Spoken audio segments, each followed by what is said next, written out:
Okay, I call this meeting back to order. Do we have a motion? We do, Madam Chair. I move that the board certify by recorded vote that to the best of each board member's knowledge, only public business matters lawfully exempted from the open meeting requirements of the Virginia Freedom of Information Act and identified in the motion authorizing the closed meeting were heard, discussed, or considered in the closed meeting. Second the motion.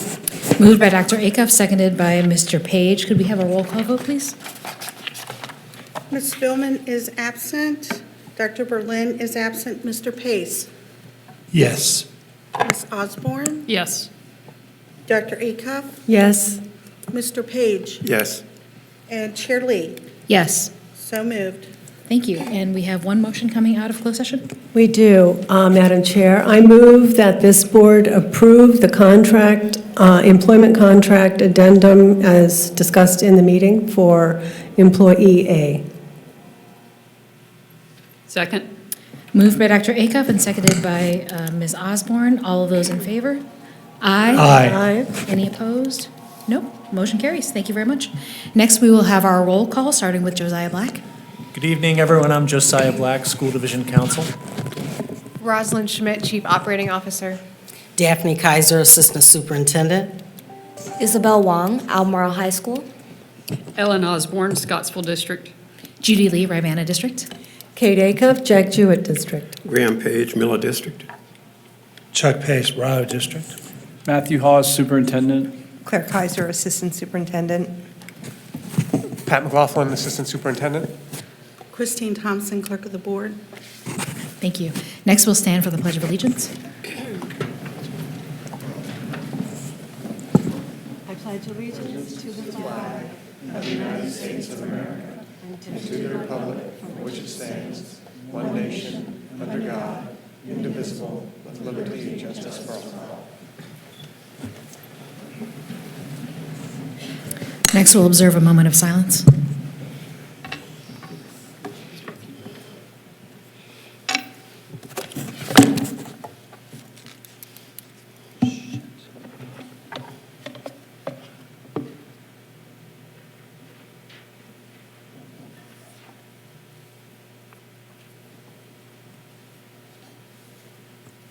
Okay, next we have item 3.0, approval of the agenda. Do I have a motion to approve the agenda? I move we approve tonight's agenda. Second. Moved by Ms. Osborne, seconded by Mr. Page. All of those in favor, say aye. Aye. None opposed? All right, agenda is approved. Next, we have 4.0 announcements, starting with 4.1, our spotlight on education.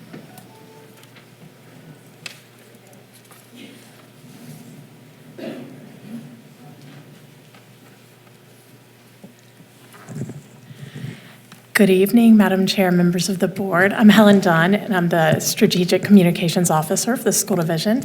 And I'm actually going to introduce Jamie Gellner, who's currently the Director of Transportation, but who did kind of usher in the programs that have led to tonight's Spotlight on Education, which is our Purple Star honorees for the year.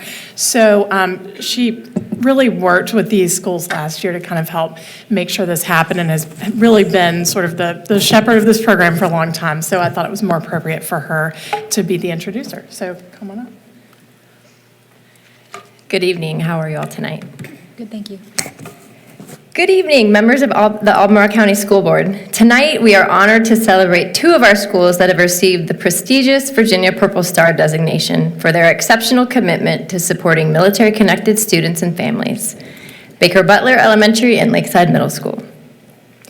The Virginia Purple Star designation program recognizes schools across the Commonwealth that go above and beyond in creating welcoming environments and providing crucial resources for children from military families. These schools ensure that transitioning students receive consistent, high-quality educational experiences while addressing the unique challenges faced by military families. To achieve this designation, schools must meet rigorous criteria, including having a trained staff point of contact for military families, offering professional development for educators, and maintaining accessible resources for military families on their websites. Schools must also demonstrate peer-to-peer support programs and other activities designed to ease transitions for military-connected students. Baker Butler and Lakeside have excelled in meeting and exceeding these criteria. Through their dedicated efforts, they have established themselves as leaders in fostering inclusivity, understanding, and support for students and families tied to military service. This recognition is especially meaningful as it reflects not only the efforts of individual schools, but also Albemarle County Public Schools' ongoing commitment to creating a military-friendly culture across the division. These schools have set an outstanding example by integrating innovative practices and prioritizing the needs of military-connected families, ensuring their success both academically and socially. As of this year, 490 schools statewide hold an active Purple Star designation, with 228 earning the distinction multiple times. Baker Butler Elementary and Lakeside Middle School now join this distinguished group, showcasing Albemarle County Public Schools as a model of excellence in this area. We are incredibly proud of the leadership, faculty, and staff at these schools for their dedication to the mission of the Purple Star program. Their efforts underscore the importance of ensuring every child feels supported and valued, no matter where their journey begins or where it may lead. Please join me in congratulating Baker Butler Elementary and Lakeside Middle for this remarkable achievement and thanking them for their commitment to serving our military-connected students and families.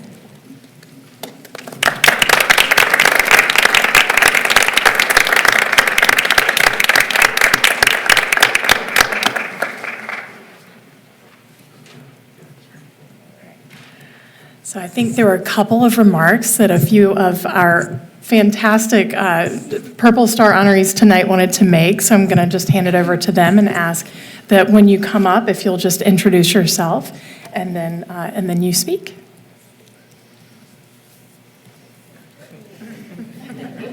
Hi, my name is Crystal Susi. I'm a second grade teacher at Baker Butler Elementary School. I'm also a Navy veteran, and my husband was also in the Navy. Our school is amazing. My own children went through this school. 2 of them are over there that started there in kindergarten. I wish that this program was around when my older boys were in school. They both graduated from ACPS, but there wasn't any support like this for them. These kids have made such a wonderful community. We did a flag for Veterans Day, and the kids put up 50 stars, and my favorite part of that was the last star to go up. One 5th grader said, "Let's all do it together." And every one of them put their hands on that star and put it up together. To me, that just shows, that's just part of the military culture. We're doing it together, and we're all together. Thank you.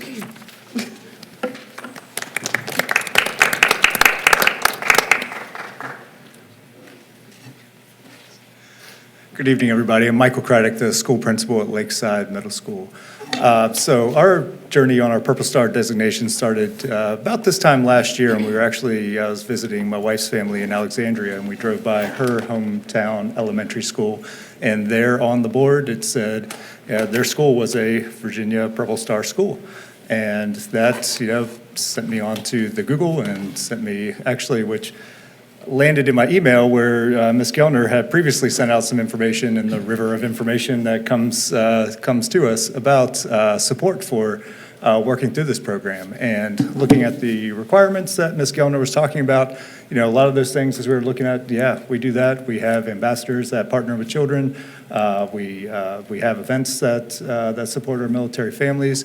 And, this was just a great fit. And as I was just talking to Ms. Sosi coming in, she's like, wow, you all been doing that Veterans Day dinner for such a long time. I'm surprised this is the first time you've received your Purple Star designation. So I'm really proud of our school and proud of the work that we put in.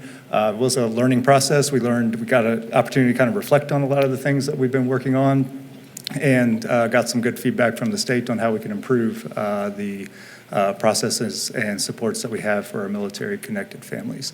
One of the things that has been a staple at Lakeside Middle School has been our Veterans Day dinner. And pre-COVID was very heavily attended, and I believe it was last year Mr. Krishon, who I'll have come up here in just a moment, came up to me and said, hey, we want to get this back up and running. So we did. And let me turn it over to him to tell you just a little bit about something that's been going on at Lakeside for a long time.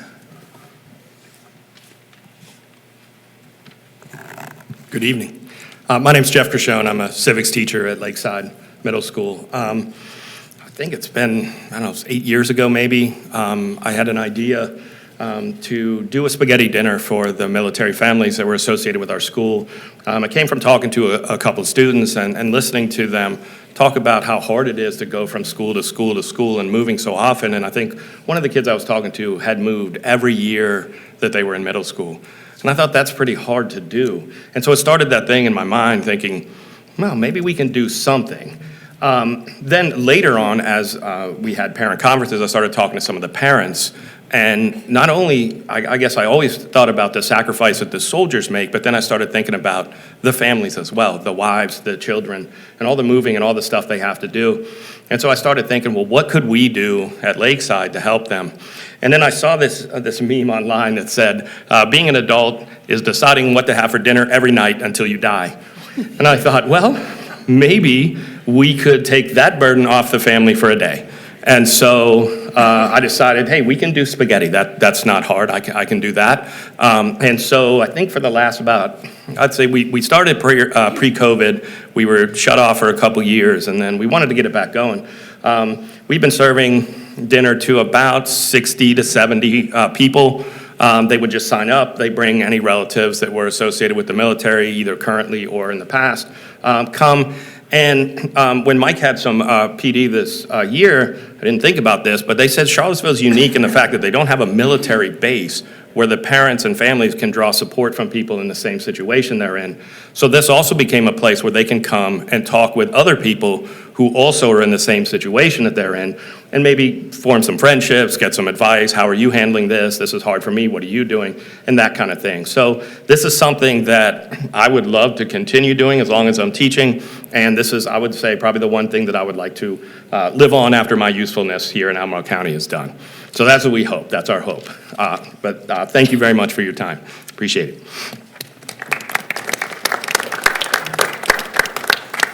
I'd also like to introduce Ms. Gail Rainey, who was a big support in helping make this happen and supporting our children, military-connected families throughout the school. This is new since I last talked as a PTO president, so hopefully you can hear me. My name is Gail Rainey, and I am a special education teacher at Lakeside. I've been there long enough that I've taught all 3 grade levels collaboratively in all subjects, and I've had the luck to be with Mr. Krishon for 20-some years now in civics, collaborative teaching with him. I just wanted to mention a few things very briefly about it, what we're doing with this dinner. One of the highlights of this annual recognition dinner for both Jeff and myself is that it gives our student volunteers from the AVID program the opportunity to participate in this outreach with our military families.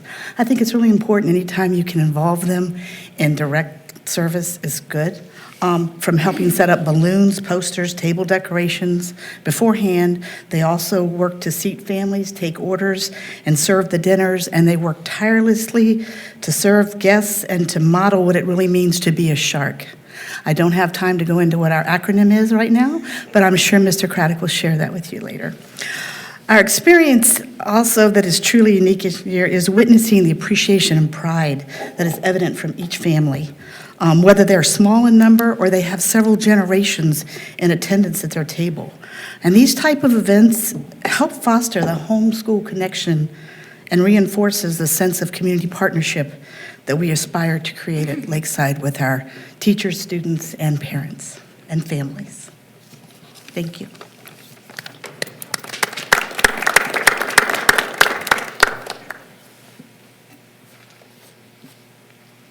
I'm sure we'd be happy to take any questions if you have any at this time. Do we have, I'm sorry. Go ahead. I'm sorry, I just was going to ask, how many times a year do you do this? We hold a dinner the day after Veterans Day. So we know Veterans Day, there's a lot of events and things going on that we want our veterans to take advantage of. So historically, this has always been the day after. November is Month of the Military Connected Family, so we have several events that, especially during the school day, we have a special lunch for kids during that day. We work on, this year we had a bulletin board set up with a map of the world where students could go in and put dots on everywhere that they've lived. We set up and solicited pictures and statements from military-connected families that we put on a display in the main office as well. So this is something where November is one of our highlights of the year. But throughout the year, we continue to check in on these families. And one of the things that, we learned from this training, but kind of reinforced some of our practices, was around not only it's coming into our community, but as they get their orders and are ready to move out of our community, there's a lot of prep work that goes into that too, and supporting our children from that standpoint as well. So it's a year-long continuous support that we have in place. Thank you. I guess I have two questions. One, is the Purple Star designation, is that like for 5 years? I mean, is there a life expectancy of that? And the other question is, I was struck by saying we have a high population of military families without a base. Do we know how many, Ms. Gellner? I mean, how big of a footprint do they have in our schools? So when we do registration, you can check if you're military affiliated. So it is self-identifying, but we have about, it ranges every year, but around 420-something each year to maybe 440-something that are military affiliated. And our region is a sub-installation of Fort Belvoir, so that's not close. So all of the exceptional family member folks or school liaisons, they do have Albemarle County assigned as a point of contact, but they're all up there. And then I serve as the division point of contact, and then these folks are the school point of contact for folks. And one of the things that I think is really great about the program, one of the key things you have to have is you have to have some kind of student ambassador program. And it looks different at each school, but it welcomes kids into kind of the school community and then creates kind of an instant friend group almost, because you have some things in common. And I know that in 6th grade, 9th grade, these are all things that our high school and middle school principals talk about doing as a best practice anyway, but it just really works really well for kids that move so much too. And it's the number one thing that parents ask me for when they move here is how can I connect with other military families, and how can I get support? So it's a great service. In terms of the designation of Purple Heart? It's 3 years. Thank you.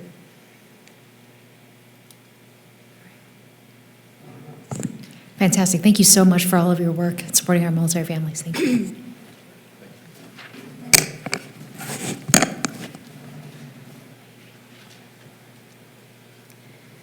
Next, we have item 4.2, school board and superintendent business.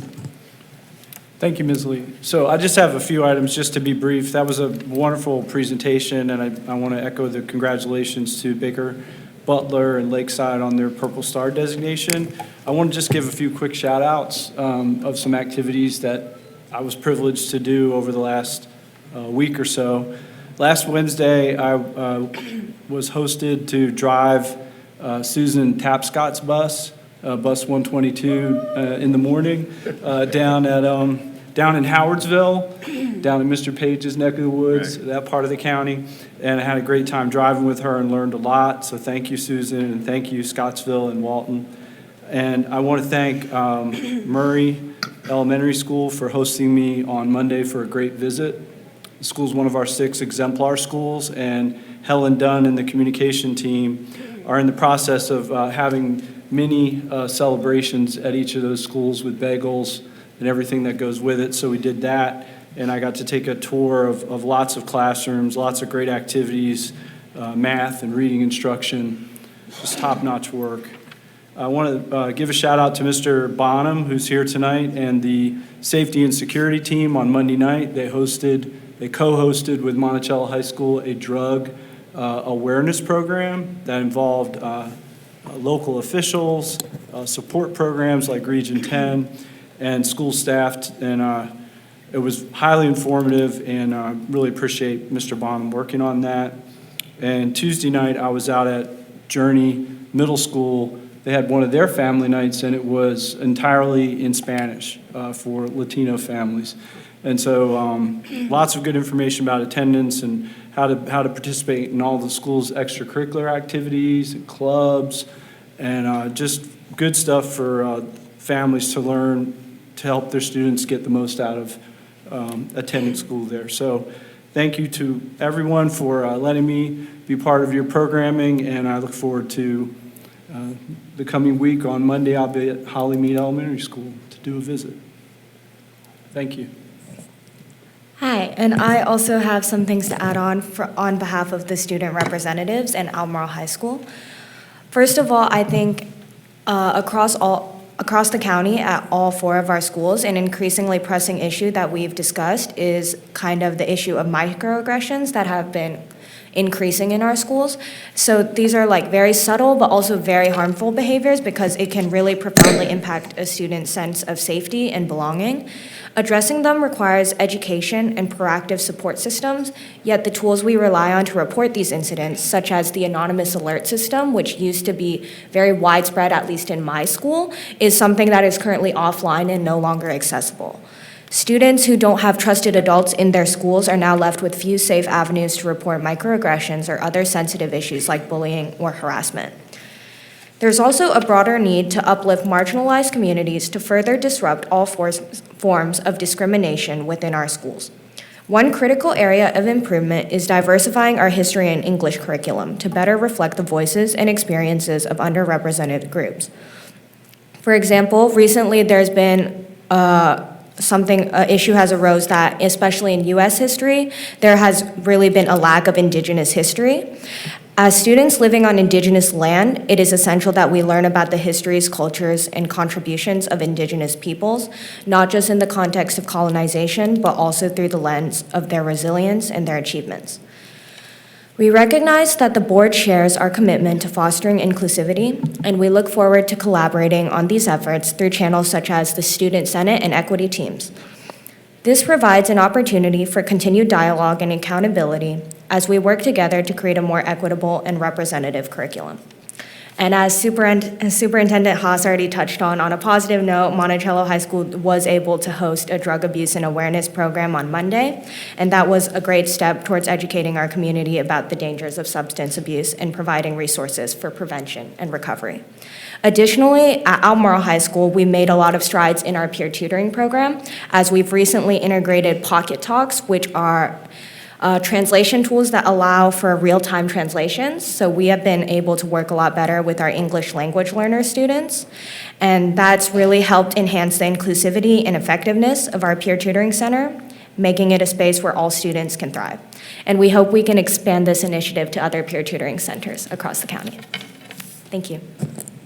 Thanks so much for your comments. I will say that, so you're the second student rep who has brought up anonymous alerts, which are now the Help Me app. And I just think that the communication around Help Me has not been successful. So I really think we need to make sure that students know about that. I think also the general idea that people have about Help Me, that it's a specifically like mental health app. Mm-hmm. And I think that's why, like, if you encounter similar issues more related towards bullying, or that's not really directly like I'm feeling this way, mm-hmm. It doesn't feel like it might be the same kind of source to report that. So I don't think it's been kind of coming across as if you're struggling mentally, or if you know someone who's struggling mentally, this is a good source to report it through. Mm-hmm. But I don't think the other aspect of it comes across as much. Okay, that is really useful. So thank you for that information. Does anyone else have any school board Okay, business? maybe related to what Margaret said, with the celebration of Indigenous People Month, I think I would like the county to look into ways how we could make sure that we are celebrating that at each one of our schools, because on election day, a parent mentioned to me that wasn't being celebrated, and he was of Indian heritage. And so I hope that we can do something related to that in the county schools.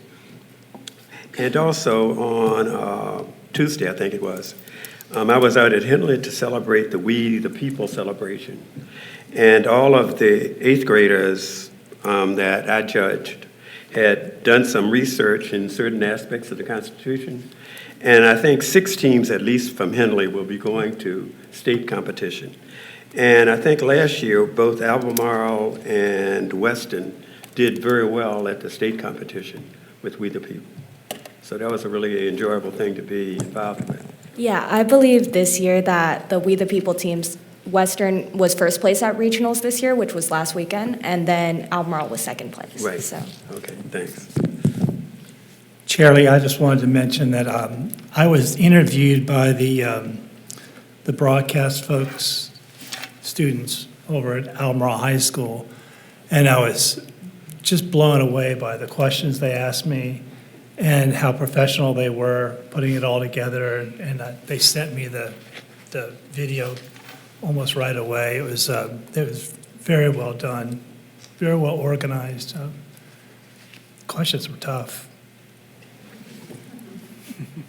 That's it. All right. Thanks very much. Next, we have item 5.0, public comment. Ellen Osborne will be doing that. I'll hand over the gavel. Yes, and I'll need the list sent over this way, too.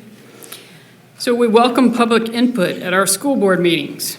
To sign up to speak during the public comment period, you can do so in several ways. You can do that online, where sign-up is available from 9 a.m. on the Monday of the meeting week until 2 p.m. on the meeting day. You can do it by phone by calling the school board clerk's office to sign up until 2 p.m. on the meeting day, or you can do it in person. Sign up at the meeting is available from 6 p.m. until the public comment period for in-person meetings only. Please note that public comment is not received at special board meetings unless specified on the agenda. Each speaker will have 3 minutes to speak, but the chair, with the board consent, may reduce this to 2 minutes should there be 14 or more speakers. The maximum number of people or groups that may speak at a meeting is 20.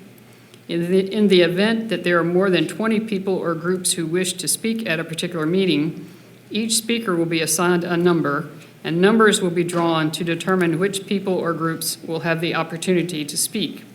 Those who do not have the opportunity to speak at a particular meeting may sign up to speak at a subsequent meeting and/or may submit written comments for the school board's consideration. So speakers should state their name, address, or voting district, address comments to the school board, limit comments to school board governance or school division operations, provide written statements and supporting material to the clerk. The school board will use a timer to track each speaker's time. Speakers are asked to wrap up their comments by the end of the 3-minute mark. To maintain respect, please refrain from clapping or other audible forms of support. You may raise your hand instead. Debate with the school board is not allowed, and the projection system is for staff presentations only. So tonight we have 4 speakers. We will call them in the order of Libby Hewitt, Robert Hewitt, Kristen Urkel, and Christopher Seaman. All right, we're ready for Libby Hewitt.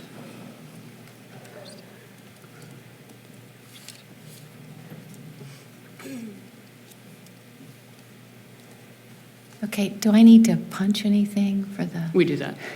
Okay, all right, thanks. adjust your mic. Thank you so much for receiving my email this week. Thank you, Chair Lee, for responding to that. I appreciate it. So I did, if you haven't had a chance to look at that email, there's some wonderful information in there from John Haidt's book about the anxious generation and reasons to have a bell-to-bell policy, which we're just going to address tonight. So, and I'm going to go over just a few of those slides, just to, during the 2010 in particular, the social media just boomed, and the smartphone was adopted faster than any communication technology prior to it. And the graphs show that students, children really did not respond well. They were wondering what in the world is going on with this. So from 2010 to 2020, for instance, suicide rates in girls went skyrocketed. Sorry, I'm so nervous. 100 to 167% increase. And then boys were 91% in that period. Emergency room visits for self-harm increased rapidly. Depression was also a huge problem. So anyway, in conclusion, Height said there's really a loss of the face-to-face social time that kids really need to develop, and the attention fragmentation that happens through social media. And really, a teacher cannot compete with that. Then there's the addiction. There's a friend of ours, his name is Brad Huddleston. He's written a book called Digital Cocaine, really good read and a dive into this, which is about the cell phone brain, the addiction of a cell phone brain for really anybody. It looks like the same as a cocaine addict. He really holds us up and says, this is like, do you really want to put cocaine in a child's pocket? And of course we don't. We love kids. We want the best for them. So Height, going back to him, comes up with really a bell-to-bell, a well-enforced bell-to-bell policy where social interaction can be uninterrupted during the day, 6-7 hours for kids, and physically separating them from their cell phones. He suggests phone lockers to do this, and then we have happier teachers, we have real learning environment and face-to-face social opportunities for students. So I'm hoping that that's going to be the future look of our students in the high schools in Albemarle County and the middle schools. So thank you so much for your time. I appreciate you all. Thank you. Robert Hewitt.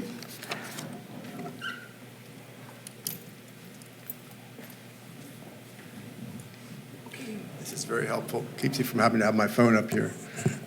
My name is Rob Hewitt. I'm a former teacher in public schools and private schools, and I've also been an administrator in the past. I want to talk to you briefly about pedagogy today. You know, I think about the word leading children is often the way it's defined from its etymological origin, but it's really a shepherding term, that word in shepherding children. What are we shepherding them in? Well, we're hopefully, because we have the hearts of teachers and administrators, we're shepherding them in their passions. We're shepherding them in learning about who they are, their identity, so that when they finish this formal part of their education, or at least the beginning of that formal part, they're able to go out and know that they have something to do that's unique to them. And I think because there's so much on the table during this time of formal education, that as much as we can't remove every distraction from our students, but as much as we can, it would behoove us to remove the distraction of a cell phone. I think we have we have a good start in Albemarle County. That is, we've enacted a classroom-only ban on cell phones. But I was interested, I was really surprised actually to see a graph, excuse me, in Jonathan Haidt's book. That survey, it was a survey of 3,000 teachers of the National Education Association. I think this was done maybe 3 or 4 years ago, perhaps. 9 out of 10 teachers approved some kind of restriction on cell phones in the high school. What was interesting is that almost to a 1, those who were in favor of that were also in favor of a complete bell-to-bell ban. And that was surprising to me. So 83% of those 3,000, almost 3,000 teachers. And I'm thinking, teachers have a passion to teach. You know, they're in there to teach, and they can't compete with the phone. And it's really impossible when you think about it from a teaching standpoint to try to maintain that that order and that discipline of being distracted yourself and that what your passion is, which is to teach and engage students. The third thing I'd just like to point out is something beautiful. I just came across this recently, and it was through a newsletter by a gentleman named Chris McKenna, who has an organization called Protect Young Eyes, which is a really fine website. But Chris highlighted a program that was in the UK this past spring in Yorkshire. And it's on the BBC. I just encourage you to look at it. Kids were so surprised to find out how much they would benefit by putting their cell phone down. This wasn't just during the academic day, but by reducing their screen time by half. They were engaged. They wanted to engage more with their friends, with their family. It was just like a light went on that they didn't realize. And one psychologist said they want to put it down, but they just don't know how. And I think we just don't understand the pressures as adults on what kids are facing. We want to love them in the best way we can. And I think this is one way to do it. Thank you. Thank you. Next, we have Chrysanthi Urkel. I left my cell phone behind. Good. I'm Krisha Kell. As a parent of 2 high schoolers, it's my opinion that away for the day... Could you get closer to the mic, please? Oh, sorry. As a parent of 2 high schoolers, it is my opinion that away for the day is a necessary approach in our high schools. Every day, I work towards building character in happy children. I need to know you are working with me in this and you have my back. Regarding phone usage, we now know the facts. Depression, anxiety, and even suicide. The stats are alarming, and this is indeed dangerous. We know that in the beginning, the developers of smartphone technologies intentionally utilized the addictive impulses of the brain.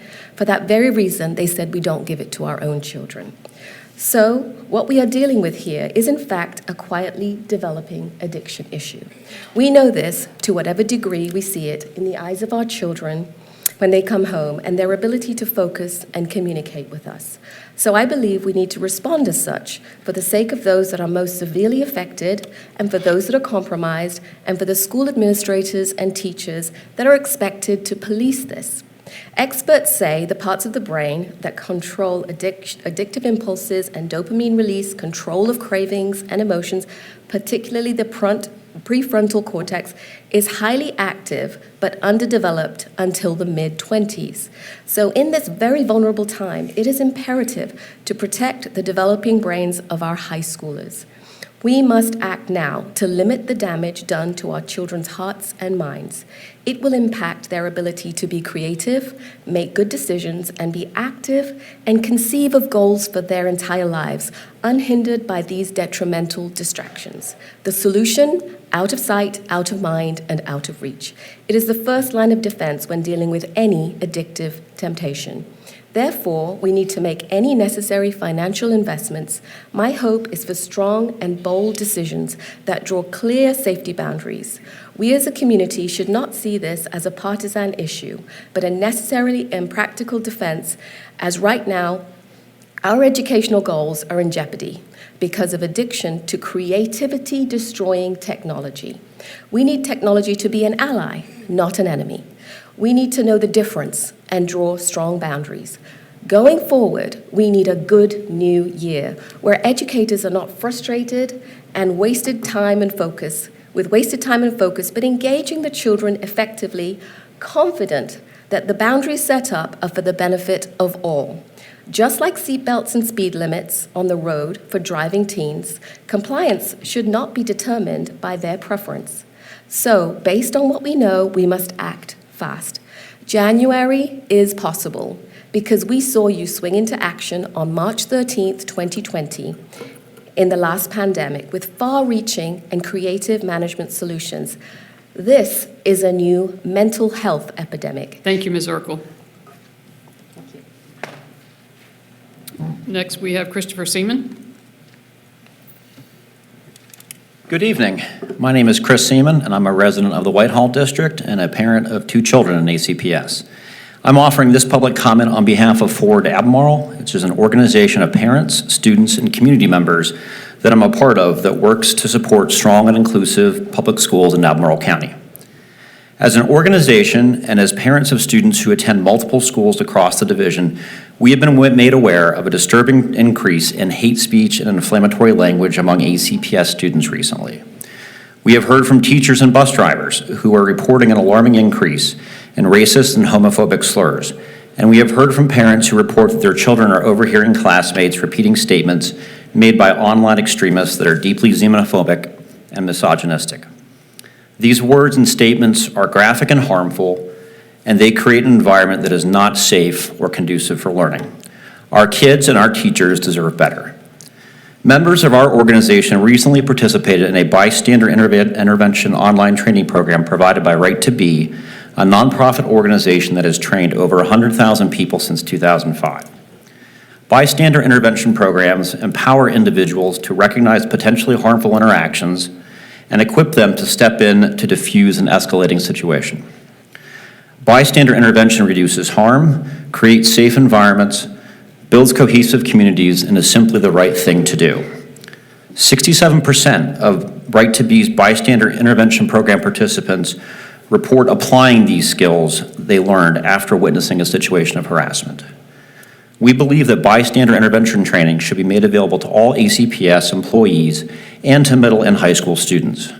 Our teachers and staff should know that they can and should intervene when they hear inflammatory or bigoted language among students or coworkers, and that they have the tools and support that they need to intervene effectively. Our students should know that their voices matter too. They can help shut down violent and hateful language among their peers. Bystander intervention programs can empower our kids to help create the safe schools and communities that they deserve. Thank you for your consideration and for your efforts towards making ACPS a place where all students can grow, learn, and thrive. Thank you. That concludes public comment time. Thanks very much for all who came to speak tonight. Next, we have, thank you very much, item 6.0, approval of consent agenda. You may note that we have moved the consent agenda to after public comment so that we can hear your comments before we make those decisions. Do I have a motion to approve consent? I move we approve the consent agenda. I second that. Moved by Ms. Osborne, seconded by Dr. Acuff. Do we have discussion? All right, all of those in favor, say aye. Aye. Any opposed? Nope, consent agenda is moved. Thank you. Next, we have our school division business, 8.1, Albemarle County SEAC Annual Report.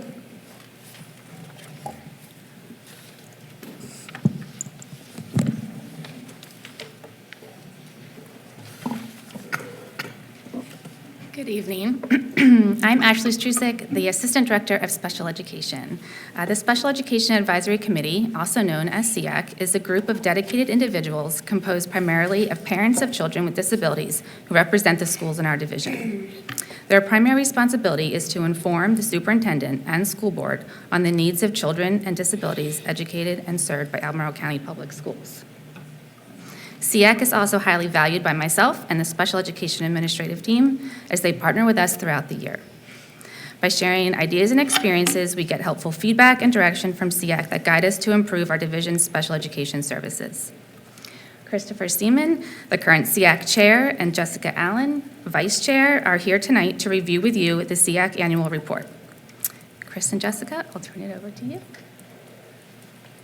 Good evening again. Again, my name is Chris Seaman. I'm the chair of Albemarle's Special Education Parent Advisory Committee, commonly known as SEAC this year. As I mentioned, I'm the parent of two kids in ACPS, one of whom has a 504 plan. Thank you so much for the opportunity to present SEAC's annual report to you tonight. I'm just going to go ahead and pull up the slide deck here for it.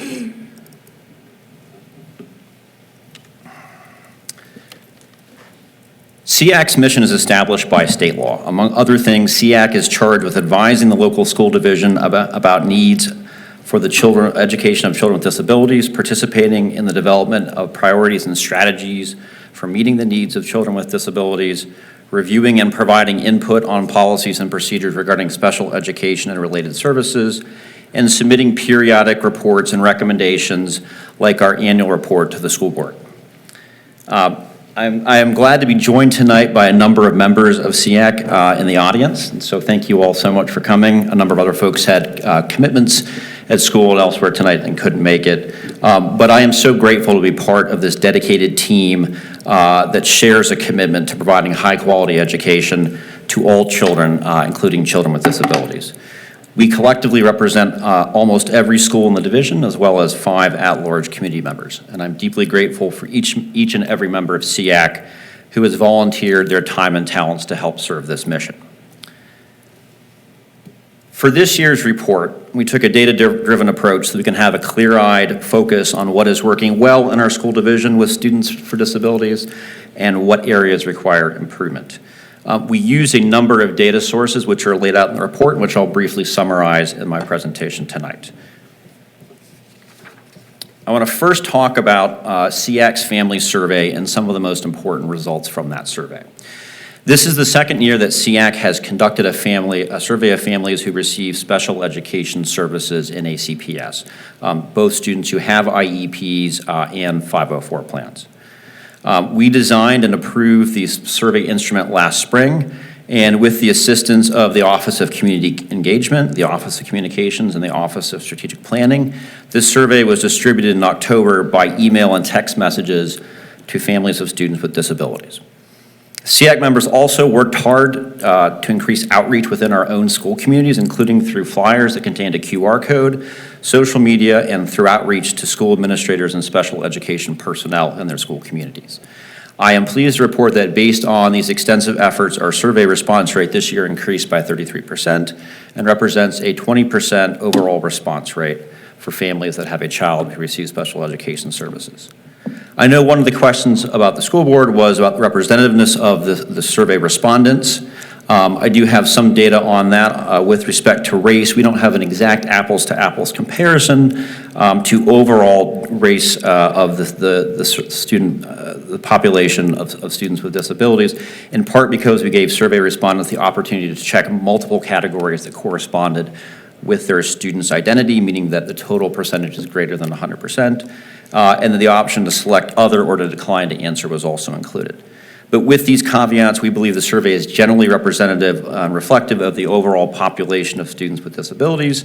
6% of respondents identified their child as Asian, 12% Black, 1% American Indian or Native American, 6% other, 9% prefer not to say, and a category that white, which includes Hispanic students who identify as white, was 75%. One area where we do know that the survey is unrepresentative is the level of education of the responding parents. 75% had at least an undergraduate degree, and almost half had a graduate or professional degree. This compares to about 60% of all adults in Albemarle County that have a college degree or higher, according to the Census Bureau. So the survey respondents were, on average, better educated and thus more likely to have greater resources and to be in a better position to advocate for their children. Okay, now to the survey results. We asked multiple questions about how well the special and general education programs are meeting the needs of students with disabilities. For children with an IEP, we asked whether the special education program was helping their child meet the academic goals in their IEP for both literacy and math. For literacy, the results were 58% somewhat or strongly positive, 10% neutral, 12% somewhat or strongly negative, 20% not sure, not applicable, for a net positive of 46%. For math, the lower chart, the results were 52%, either somewhat or strongly positive, 10% neutral, 13% somewhat or strongly negative, 20% not sure, not applicable, for a net positive of 39%. We also asked the entire population of students with disabilities, including those who had a 504 plan, about how well the general education program was helping their child meet their academic goals. For literacy, the results were 63% positive, somewhat or strongly, 13% neutral, and 16% somewhat or strongly negative, 7% not sure, not applicable, for a net rating of 47%.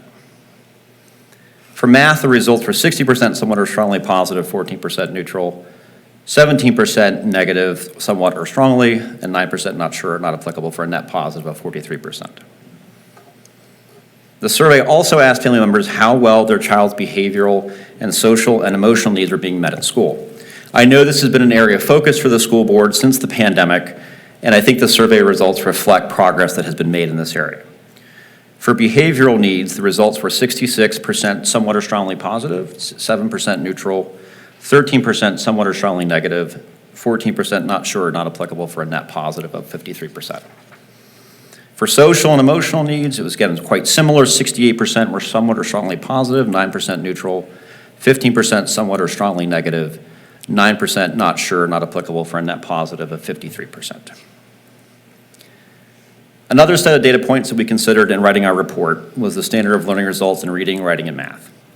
The state provides aggregate data for the school division on the performance of all tested ACPS students on these subjects, as well as for various subgroups, including students with disabilities. The next set of slides compares overall ACPS students' performance on these exams with students with disabilities for the past 3 academic years. And all of them show a large and persistent achievement gap between the two groups. For reading, the overall ACPS student population achieved a pass rate of 74-75% for all 3 years. Students with disabilities, however, had pass rates between 44 or 45%. The achievement gap, therefore, held relatively constant at between 29 and 31% all 3 years. For writing, the overall ACPS student population had an increasing pass rate during this time period from 67% in 2021 through 2022 to 73% in 2023 and 78% in 23-24.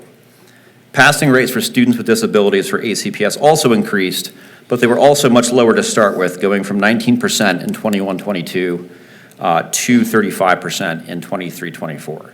The achievement gap closed modestly during this time period from 48% to 43%. For math, we see a similar but less dramatic pattern compared to writing. The overall ACPS pass rate increased from 66% to 72% during this time period. The pass rate for students with disabilities also increased from 37% to 45%. But there is still an achievement gap that only modestly decreased from 29% to 27%. I know some members of the board were interested in how these figures compared to statewide averages, both for all students and students with disabilities. SEAC prepared a handout that I asked the board clerk to distribute earlier tonight. That handout has a table comparing overall student pass rates statewide compared to ACPS on the left-hand side, with a comparison of state pass rates for students with disabilities on the right-hand side. As you can see, for all students, ACPS is at or above the statewide average for reading, math, and writing for all 3 of the last years. But when it comes to students with disabilities, ACPS is at or below the statewide average for 6 of the 9 assessments. I am now pleased to turn this over to Jessica Allen, our Vice Chair for SEAC, who will discuss the recommendations that were informed by this data.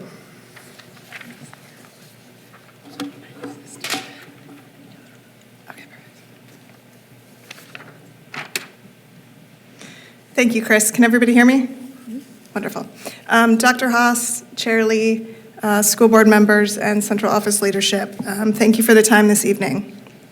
The work of our advisory committee is evidence-based and data-driven, as you've heard from Chris and you've seen in the report. In addition to the quantitative data we've shown you, it's also deeply rooted in the qualitative data.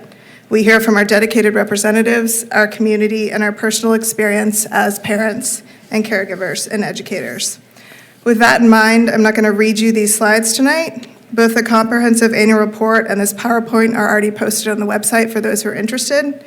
What I am going to do with my remaining time is attempt to frame our recommendations to you this year in the big picture of where we hope our academic community is going. So the vast majority of feedback we receive in SEAC can be sorted into 3 buckets.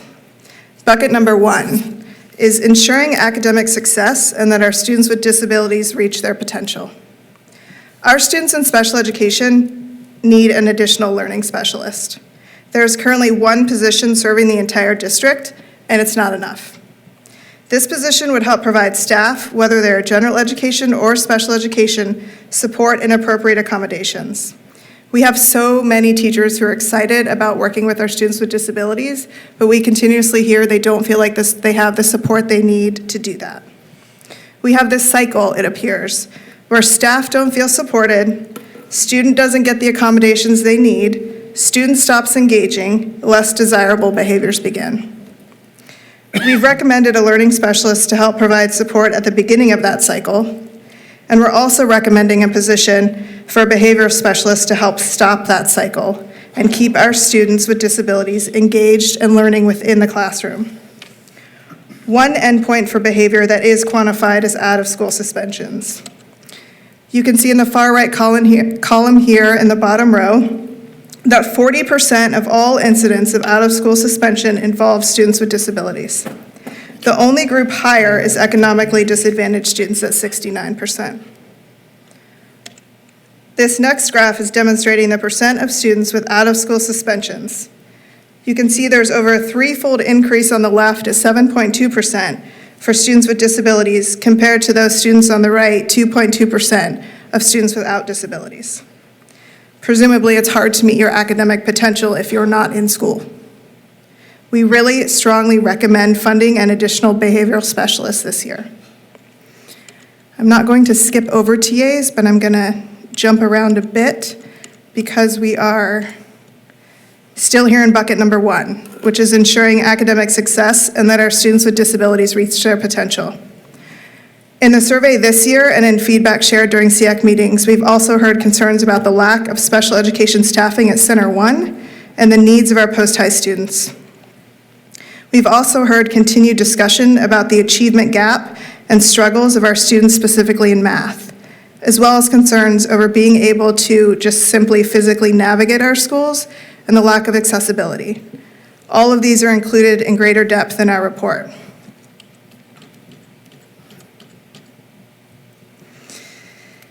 Bucket number 2 encompasses the pain of watching your child not be included, understood, or valued for who they are.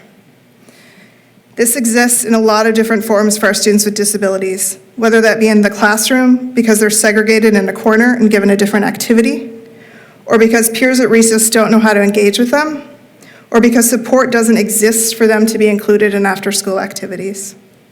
In my experience as the parent of a child with Down syndrome, there is an enormous amount of time that we spend teaching our children with disabilities to fit into what society defines as normal, and very little time teaching their neurotypical peers about them. But the data is clear. Inclusive learning communities are beneficial for both neurodivergent and neurotypical students. We are immensely grateful for our special education teachers and the work you have done on the school board and with the central office to staff those positions over previous years. But tonight we want to focus on special education TAs. They are important drivers of the academic success of our students, which is included in their job description, but they are also some of the only staff in our schools who are organically positioned to be drivers of an inclusive school climate, which is not included in their job description. In addition to carrying out the instructional plans in the classroom, they are the only staff naturally embedded with students in every part of their day, in specials, at recess, at lunch, in the hallways. They have the ability to set the bar for how peers interact with our students with disabilities. If we want together to break down the walls and change the preconceived notions about individuals with disabilities, we need boots on the ground every day in our schools doing that work. Special education TAs are an absolutely critical part of that team. I can tell you that when TAs are brought up in our monthly meetings, we get a ton of engagement from our members. Everyone has a story about the TA that impacted them or the one who left and how things were never the same for their student. Our TAs need to be included in PLC time, professional learning community time, and have additional paid professional days. We're also paying them less than a living wage in Albemarle County, and that's if they're single with no children, which you can see here at the bottom. Those are statistics from the MIT living wage calculator. When we look at their retention rate, I think some would say, it's not so bad. Red here is the special education TAs who have left ACPS. Yellow are the SPED TAs who have left that position to move to something else within ACPS. What we think matters here is that from November 2023 to last month, 69 special education TAs, or 27%, left their position.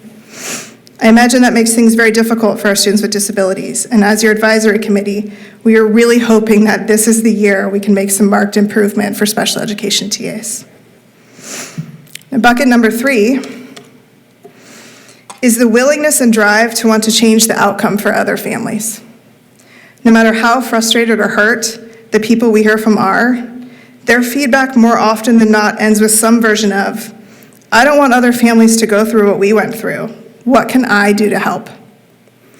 You have a very passionate, dedicated, and knowledgeable advisory committee, many of whom are standing behind me tonight. We have a strong disability community here in Albemarle County, and we will continue to stand together as we work with you on forward momentum. Now, we're all cognizant of the budget deficit and various directions you're pulled in as school board members. But respectfully, we recommended the addition of a learning specialist, a behavioral specialist, and additional pay and support for special education TAs last year, and they weren't funded. Our students with disabilities cannot afford to wait another year. Thank you. Chris and I would be happy to take any questions if time allows.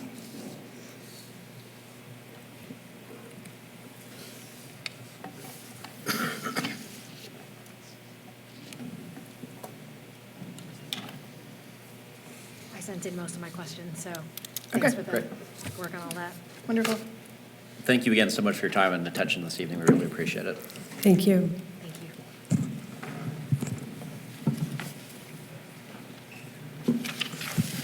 Next up, we have our Human Resources Annual Report. Dan Redding.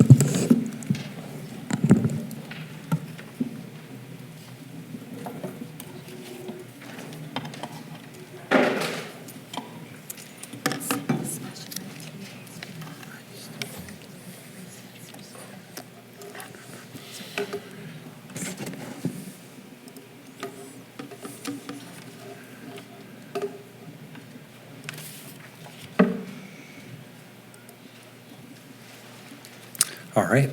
Good evening, school board members, Dr. Hawes, and members of the cabinet, and the Albemarle community. My name's Dan Redding, and I'm with Human Resources. We're here to present to you our annual report.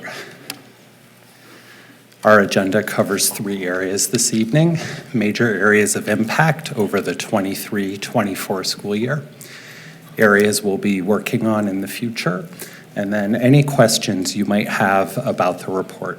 We sent it to you about a week ago. Hopefully you've had a lot of time to digest the content. We always start with the school division's vision, mission, and values because they drive our work. All of our work in HR should be in support of the achievement of our strategic plan. We most clearly support Goal 3, equitable and transformative resources, but over the course of the past year, we've also been really trying to support Goal 2, affirming and empowering communities through our work with recruiting and retaining a diverse and representative workforce. When HR separated from the local government to be the school's HR, we developed our own mission, vision, and values that is aligned with the school division's strategic plan. And this is really our North Star as we go about all of our work. So let's look at some of those major areas of impact. And I tried to put helpful page numbers if you want to go back later and look in the report. But some of the highlights are right here. The one that we're really truly proud of is our collaboration with the Transportation Department for most of calendar year 24 around filling vacant bus driver positions. Initiatives included targeted social media advertising, referral and recruiting bonuses, and we really saturated local media with messaging around our ongoing need for bus drivers. This resulted in the school division having a driver for every bus route on the first day of school. This work is not done. We still need more drivers, and we continue to tweak these strategies on an ongoing basis to just keep that momentum going. We've also seen a return to pre-pandemic teacher retention levels as we strive to continue to improve that. We had a small dip over this year, but the overall trend has been in the right direction. Our substitute teacher fill rates also continue to climb. In the 22-23 school year, 65% of substitute jobs entered in our frontline system were filled by a regular daily sub. In 23-24, that percentage climbed to 74%. Our focus has been on very competitive compensation for subs, along with a tiered bonus program, so when subs work a certain number of days, they're awarded a bonus that escalates based on that number. We made major modernizations and improvements to our leave policy. matching our competitive market by improving the accrual for personal leave to 3 days from 2, and allowing more days to be carried over year to year.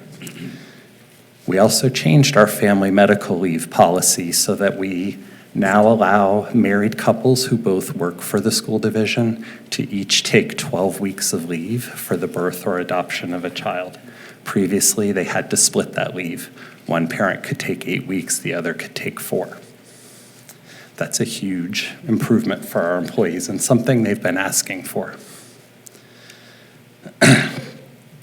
Another major area of improvement was the Academic Leadership Compensation Program, a program that provides stipends to licensed educators who take on extra duties related to leadership or sponsoring student activities. After conducting a market survey, we found that our pay was much lower than other school divisions. So we took a good look at that. The school board allocated some additional funding, and we have now tied those pay rates to step 0 of the bachelor's scale, teacher's pay scale. Moving forward, those rates of pay are going to adjust every time that pay scale adjusts. We do a 2% increase for teachers, that rate will go up 2%. In collaboration with our county government, we spend a lot of time in preparation and planning for our employee care clinics. Give me a second. For our employee care clinics, with our first one scheduled to open in February next year. These clinics are an innovative way for employers to offer a benefit that can also mitigate the rising costs of providing health care. We're really excited and look forward to seeing the employee response to this benefit. Finally, we revised our employee performance evaluations, finally separating our classified employee evaluation from the local governments. And now the evaluation ties better to our strategic plan. For the 24-25 school year, we've again revised that evaluation based on feedback we've received, and we've also provided automation, thanks to our Department of Technology friends, that automatically adds new hires into the system and sets their evaluation up. So we're leveraging these more modern systems we have to automate tasks, remove manual processes, make things faster and less prone to human error. I realized after submitting the report that there's a couple highlights that are very important to us that we're proud of that we actually didn't even write about. And 2 of them are on this slide. Our first day of school teacher vacancy rate was actually under 1%, and we haven't seen that in a long time. That puts us in the top 1/3 of school divisions in Virginia. The average vacancy rate for this year, according to the Virginia Department of Ed, was 3.4% on the first day of school. So this is our continued reduction. 2 years ago, we were at 2%. Last year, we were a little under 1.5%. We're still aiming for 0. The other major improvement this year is a reduced onboarding and start time for new hires. Under past systems, it was a minimum 10-day turnaround from when a new hire came in, did all their paperwork, submitted it. It was at least 10 days before they could start. The paperwork had to pass from hand to hand and eventually through probably about 12 different people. Leveraging our new systems, we're under 5 days as long as someone's background check's clear. So this is a huge win for schools and departments that need these new hires to start. The work never ends though, so some areas for future work. We're really excited about this first bullet. We've been doing a lot of work over the 23-24 school year with employees who identify as African American, Latinx, or LGBTQ to look at how ACPS can be a more welcoming and supportive place for our employees. This group became more or less a steering team during 23-24 and laid plans so that starting in August, we launched affinity groups for each of these identities. This is a place where employees who identify as one or more of these demographics can meet, network, find others that share that identity. Frequently, employees who identify in one of these groups may be the only one in their school community or in their department. We want people to find community here. That leads to retention, that leads to better performance.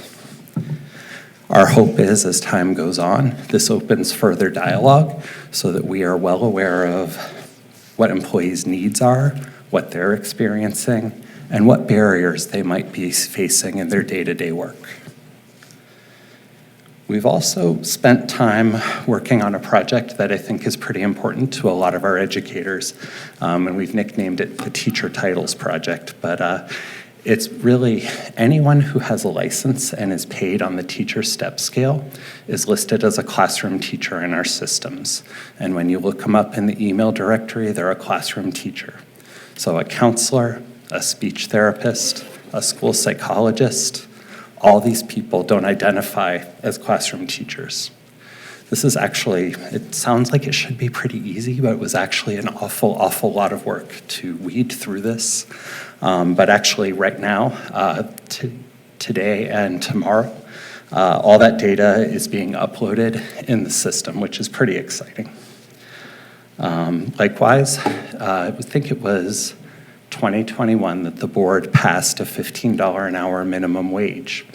When that happened, any employee in pay grade 5 through 12, the distance between those pay grades got compressed. So if I was in a role that's a pay grade 6 and I got promoted to a pay grade 8, that movement resulted in a less than 2% raise. That's crazy. Why would I take on a higher level position for 2%? So we did a lot of work looking at this, and as a result of that, we've adjusted those pay grades so that there's now a 4.5% difference between each of those. That employee going from 6 to 8 would now see a 9% raise. Makes a lot more sense. I mentioned ALCP as a point of pride. We're not done with that work. We raised those values to be better. We're not as competitive as we want to be. While doing that, we also want to tighten up a lot of the procedures around it and ensure that there's consistency from school to school so that the duties for, let's say, student council are well defined and that there's accountability so that no matter what school a student goes to, they're going to have the same experience in student council. The student council sponsor will be doing the same things no matter which school they're in. We continue to develop pathways that bring employees to us. We've been very focused on teachers, and we continue to pursue alternate funding sources that will support our apprenticeship program. We also are starting to explore other pipelines that can feed positions in maintenance, transportation, and other areas. Finally, in 2025, we expect to enter negotiations with the Albemarle Education Association related to compensation, benefits, and working conditions that our employees have prioritized. This will be an additional way that we will hear from employees about the things that are most important to them as they do their part in achieving the strategic plan. I do want to share, especially for our employees watching on live stream at home, that the annual report is live on the ACPS website now, and you can find it also on our employee resources website. We do hope folks will take a moment to review it and learn about the work that we're very, very proud of. I'm remiss if I don't thank our incredible HR team. There's a few of them in the audience. Dr. Sears is one of them. But thank them for their work putting this report together. It is a labor of love, but also for what they do every day to support our employees as they do the work of making student learning happen. And with that, I open up for questions from the board.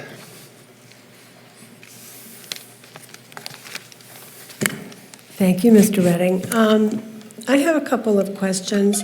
When we did our market study of salaries a couple of years, I don't know, years ago now, I don't know how many years ago, did we look, I'm sort of piggybacking onto Mr. Seaman's remarks about special ed TAs or TAs generally. Did we look at those salaries also in that market study?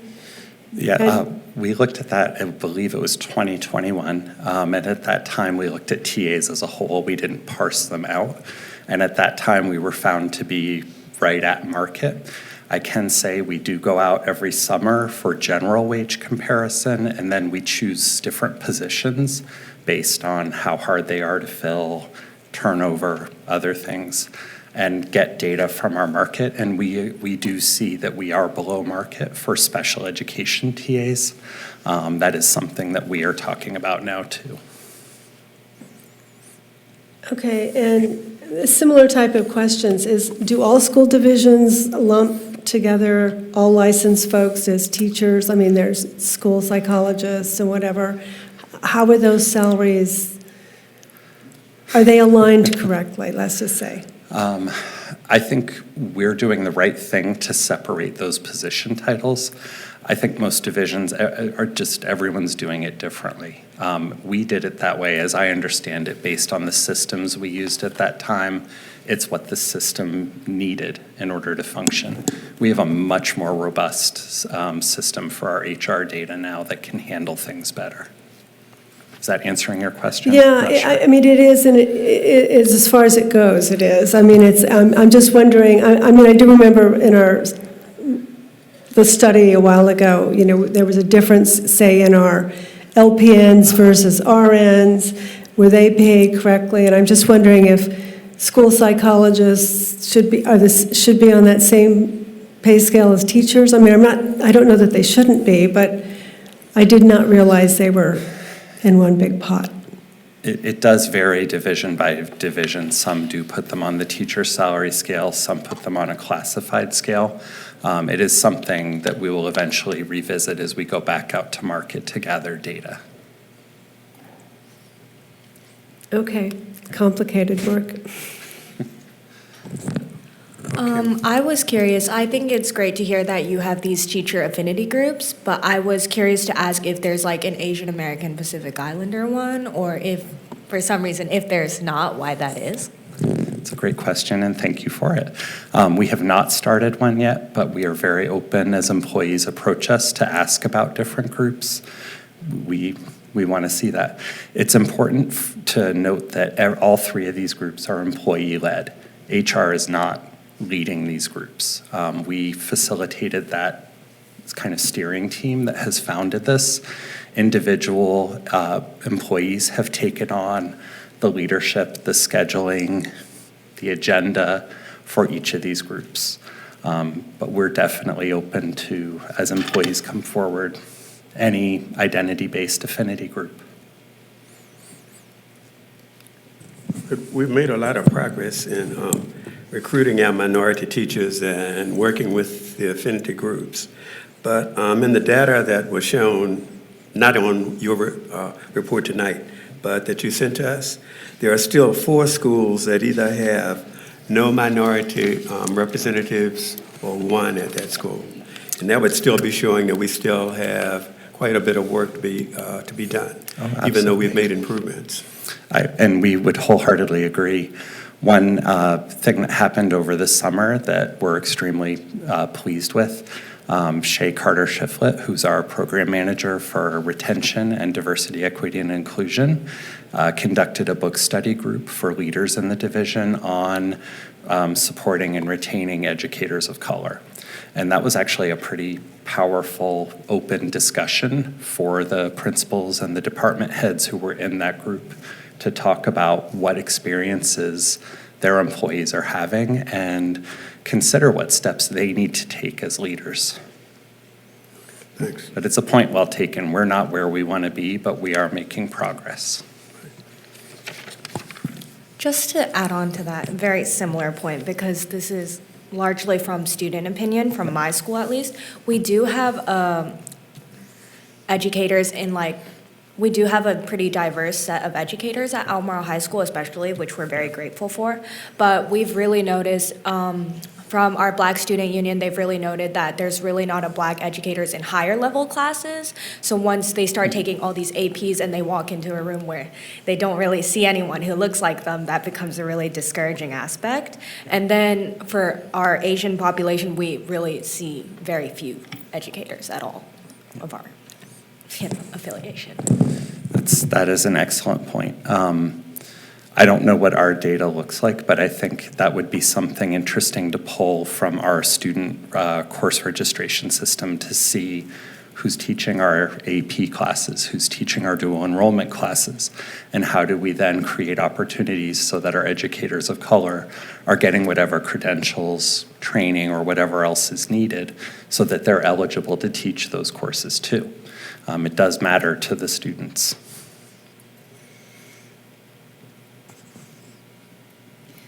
Dan, I really wanted to thank you and your team for this report. In the past, especially when you were still one with the county, we definitely were not getting this level of data, and I think it's very it's commendable and it's presented really well. One thing I was curious about was while our overall substitute fill rates have gone up, it's great. I was surprised to see how widely variable they are from school to school, and especially much lower rates for schools with marginalized students, higher proportions. So what can we do about that? It's a great question. Some of what we've already done is allocate additional school-based subs to those schools, so they have those individuals who report every single day to that school to take on any vacancy that's not filled through the regular daily sub process. One of the ones that horrified me when I looked at the data was the intensive support center has a 0% fill rate. And so I called Katie Kompel and Ashley Struzik to ask, what's the experience? What are you seeing? We've actually made some arrangements, and we had a vacant position. I think 2 years ago, we created positions for feeder pattern school-based subs to address unfilled base classroom vacancies. One of those has been vacant for a while, and talked to the principal where this position was housed, and we agreed. We've actually reassigned that position now to the intensive support center to be available for either ISC or post-high if they have an unfilled vacancy, because that's just not acceptable that those positions go unfilled. So that was an easy, fast solution to that one. Some of them, I know some of our more rural schools, Red Hill has had difficulty. They received an additional school-based sub-allocation for this school year. So we're working within that program as our primary means to provide continuity and coverage for those classes. Well, there are a few, like Woodbrook is at 52, Red Hill 58. It seems like there are quite a few. Is there? I don't know, I know we're in this tight budget cycle, but I just wonder if there's anything else that can be done. So Dan, just to check my understanding, the fill rates don't include classes in teacher substitution by the permanent sub. So the permanent subs are filling the ones, so it's not really, they're just not getting filled. It's 52% are filled by the person that comes in outside the school. Yeah. Everything else is filled by the permanent subs at the school, and we differentiated the staffing for those schools going into this year to add permanent subs to them based on their low fill rates the year before. So these numbers don't reflect the person who's there every day and fills the classes. So then is the practical fill rate then 100? It should be 100%. I mean, because there's also other people fill as well. Everything gets filled. They're just looking at the fill rate for the substitutes that are coming in, that are getting called in, because that is a lot of strategic work to try to figure out what's going to bring them in, because they just, the phone rings or they look on the computer, they can just turn it down. Right. Now, what we are doing is analyzing expenditures, because remember, one of the other changes we made was to centralize the substitute budget so we could actually see what's happening at our level. And So we can see particular schools that are still using a lot of substitutes coming in, and to the extent where almost it would make better sense just to have a permanent sub at the school. So that'll be another strategy we'll be looking at. We'll be spending the same amount of money, but you get better coverage and it's more consistent and the person knows the kids and everything. So those numbers really just reflect the substitutes coming in off getting called in. Well, so then I wonder if, for future reports, I mean, I don't know how useful then this information is. I mean, now that we have a permanent sub-program, I don't know if there's a different metric that we should be looking at, or if this is useful. Yeah. It may be. That's a good point. Thank you. Yeah. So do you feel like we're avoiding pulling teachers away from the planning period and putting them into classrooms because that disrupts PLCs and all kinds of stuff that we don't want to mess up? Pulling people in from their planning periods and asking people to cover classes is still something that does happen occasionally. It is definitely not happening at the same level it was during and just post-pandemic. But where you see the positions that are not filled, somebody has to fill those positions, and oftentimes that is when somebody is asked to do it. It may be a classroom teacher, it may be a classified support employee, it may be, we've had administrators that fill in those classes as well, and that's why it's so important for us to keep focusing on that sub rate, because the goal is to have 100%.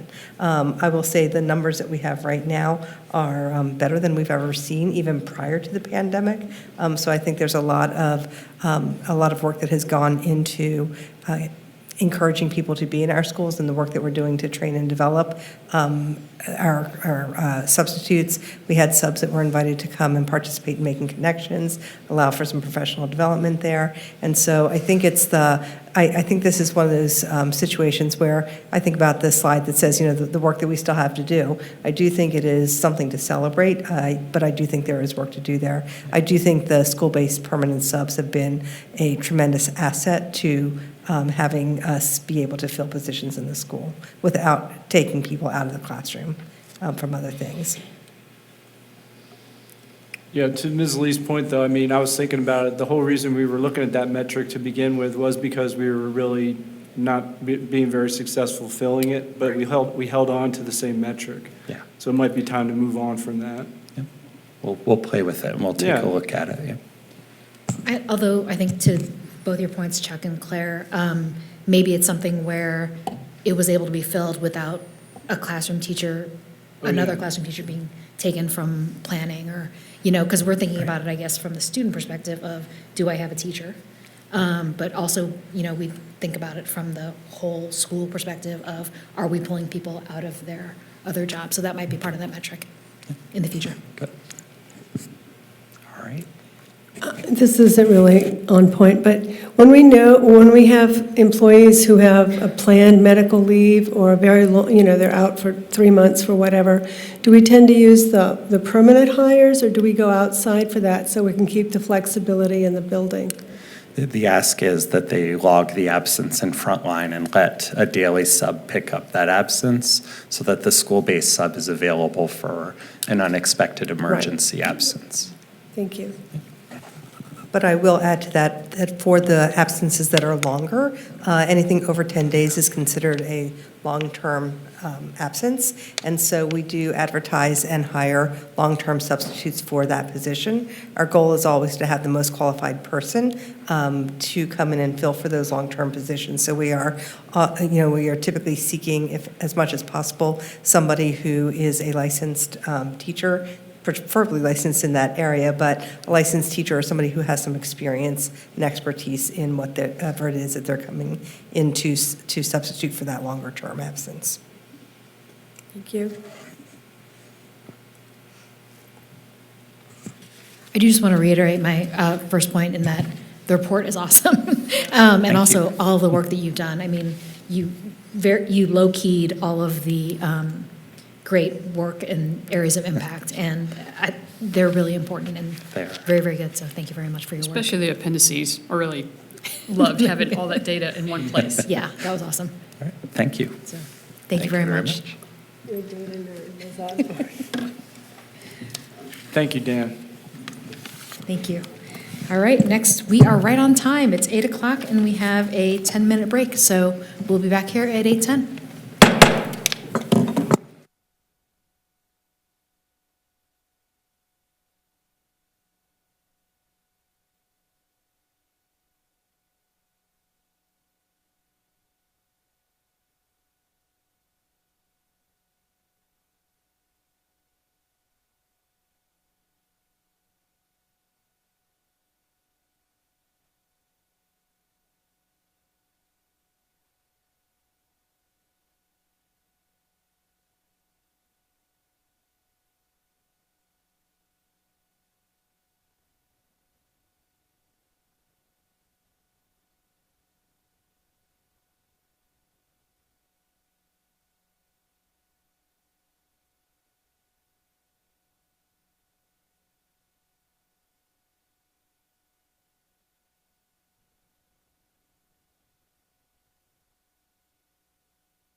All right, we're back. We have 8.4, High School Center's name recommendation, Karen Waters.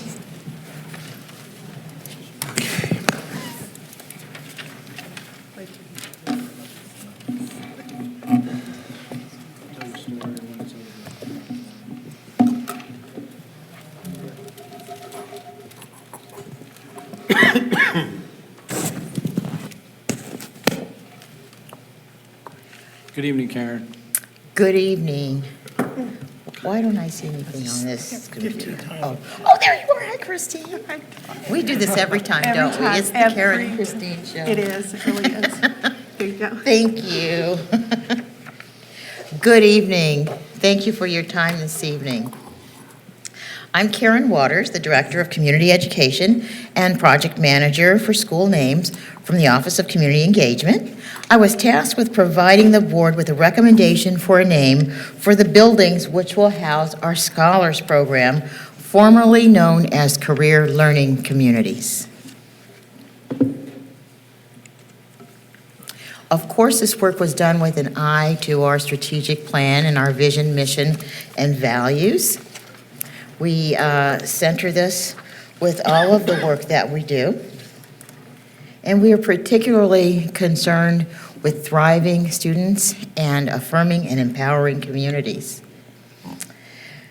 Currently, Albemarle County Public Schools has one high school center, which is located at 1180 Seminole Trail, and another one that is soon to be constructed on the Lambs Lane campus near Albemarle High School. These buildings house various studios of our Scholars Program, in addition to ACPS offices such as Building Services, EDEP, and Technology. This work was undertaken with the understanding that additional buildings may be established for the same purpose, and the possibility exists that the occupancy of a given building is subject to change in terms of switching around studios and things of that nature, depending on student demand. Consequently, in identifying names, it's important that they convey not only the purpose of the building, but not be limiting in terms of the specificity. So Policy FA, the general provisions, state that sole control over the naming of any school rests with the school board. And it is your intention to involve students, teachers, and interested citizens that are diverse in the process of naming schools, and that they may not be named for an individual, but rather a geographic area or an entity quality or an ideal that you all feel worthy of recognition. To this end, I convened an advisory committee, and I would like to thank them. This committee volunteered lots of their time in support of this work, and it was comprised of ACPS staff, Jeff Prilliman, the director of the current Center 1, Chef Malik Poindexter, Jackie Abundio Gomez from Albemarle High School, a recent graduate of Albemarle County Schools, our student support program manager, Pearl Early, and Rosara Gonzalez Muniz, who is now our federal and state specialist. We also included one community member, Dr. Ben Allen, who's the director of the Equity Center at the University of Virginia. And I tried to have the committee have a very robust representation of students. We included Chloe Nab, who's a Center 1 Link Studio student, Dylan Herrera, I think it is, and he is a culinary arts student, a K-Tech student studying auto shop. Othniel Nakuka, an English language learner. Caden Wright, a PVCC dual enrollment student and also a scholar student. And then one of our Thrive Studio students, Susan Gass, who's going to be a future teacher, as well as a Center 1 parent, Megan Nab. I want to thank them for their efforts.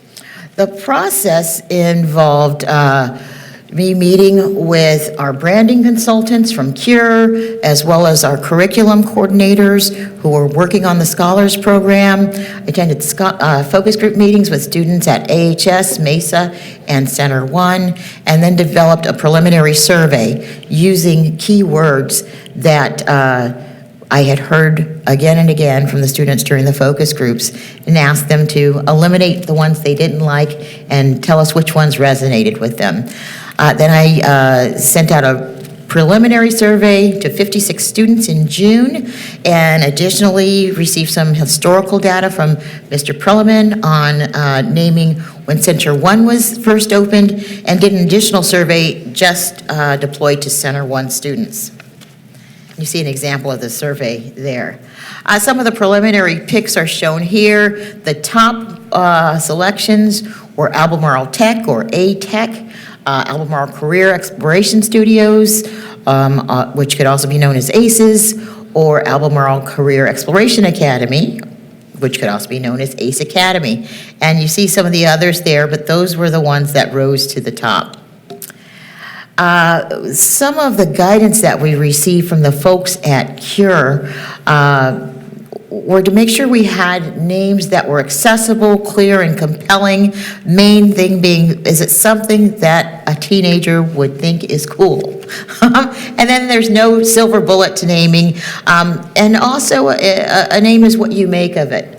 We may decide to name something, and people may come up with a different handle for it, just as a shortcut. You never know what they're going to do.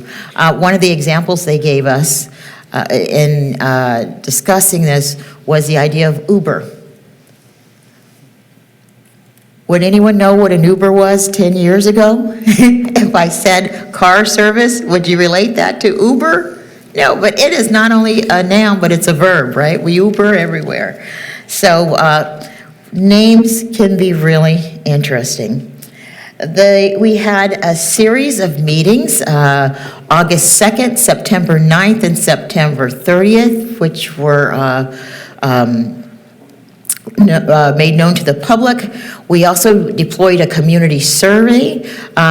We didn't have any takers on the offer of a public forum, but we did receive 816 responses to our community survey, and you see the results in the order that they were voted on that they were selected by the community here, with Albemarle Career Exploration Academy as number 1, and Albemarle Studios of Exploration being the last one. With that said, the committee was asked to vote on a final choice that they would like to recommend to all of you. And their final recommendation is to name Center 1, Albemarle Career Exploration Academy at Seminole Trail, otherwise known as ACE Academy Seminole, and ACE Academy Lambs Lane. And that subsequent centers would be named ACE Academy with a descriptor with respect to their location to differentiate them. This would allow the building title to remain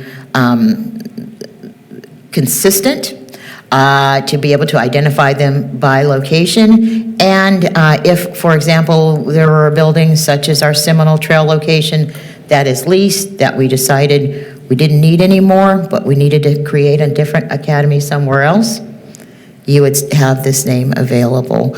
And similar to the lower and upper elementary that we are creating in our southern feeder pattern, there does not appear to be any difficulty in staff being able to differentiate between the names in terms of our systems. And with that said, I will open it up for some questions and discussion.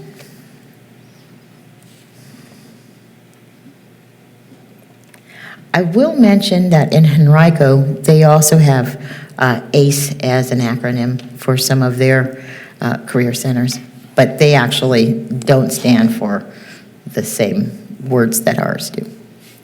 Well, Ms. Waters, we've talked about this, offline, but I heard a lot about how much we're spending on renaming.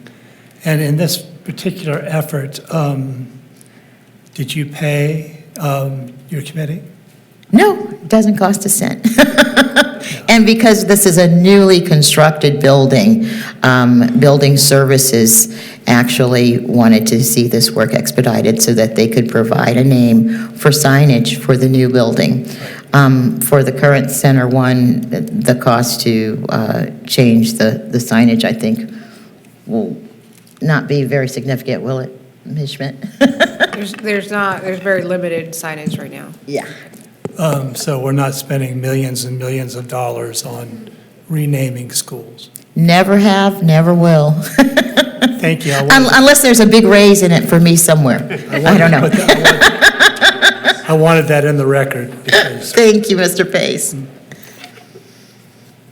Talking about signage, could we, when we do rename Center One, can we perhaps improve the signage? Absolutely. We're in the process of renegotiating that lease, and one of the things we're going to talk to you about is improved wayfinding in that building. Great. Altogether. Thank you. Again, I just wanted to thank all of those who participated on the committee, and particularly the students who were very vocal. Thank you. Thank you. Thank you, Karen. Thank you. So we'll see this on consent in our January meeting, I believe. Yes. Thank you. All right, next we have our first quarter financial report. Jackson Zimmerman. Presenting for the board's consideration the first quarter financial report. It is a relatively brief report. I do want to point out a couple of quick highlights in that report.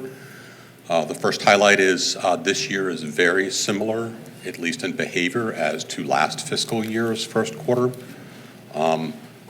Just from experience, last fiscal year we did spend very close to our total appropriation amount associated with that. You will see that in your fourth quarter report that we're planning on presenting next board meeting. So we are carefully monitoring our expenditures in the current year, and we'll continue to carefully monitor them for all of this and treating, we're going to stay within budget, and we're going to be doing the kinds of things that are necessary to do that. The one small revenue component that's out here that I do want to point out is that the General Assembly's budget that we are receiving revenues from are slightly. Can you speak in the mic a little bit? Oh, I'm sorry. Thank you. The General Assembly's budget was passed after you adopted your budget, and therefore it results in a slightly lower than anticipated state revenue figure from what was originally adopted. This was anticipated during this process. We do hope that there will be some distribution of additional state monies with the governor's caboose bill budget, which we anticipate coming forward or being presented to the public on Wednesday of next week. So those are the two main items that I wanted to point out to you, and I'm happy to field any questions that you may have at this time. Otherwise, the floor is open for a motion to accept this report. I move we accept this financial report from Mr. Zimmerman. Second. Moved by Ellen Osborne, seconded by Graham Page. Any questions or debate? All those in favor? Aye. None opposed? All right. Thanks very much, Jackson. Thank you very much. Thank you, Jackson.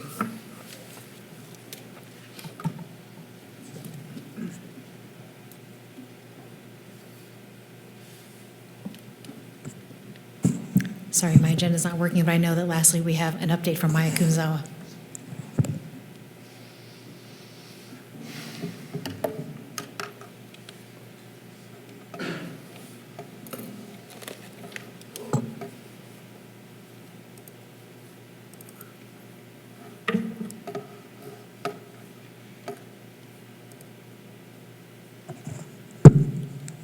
Good evening. My name is Maya Kumazawa, Director of Budget and Planning.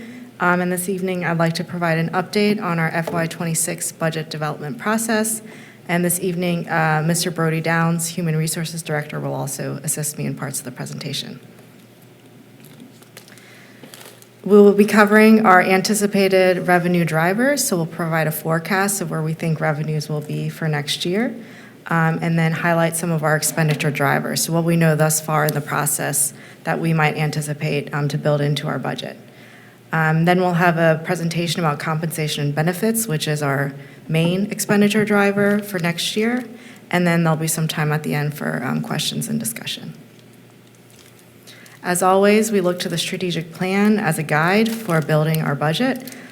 We primarily focus around goal number 3, equitable and transformative resources.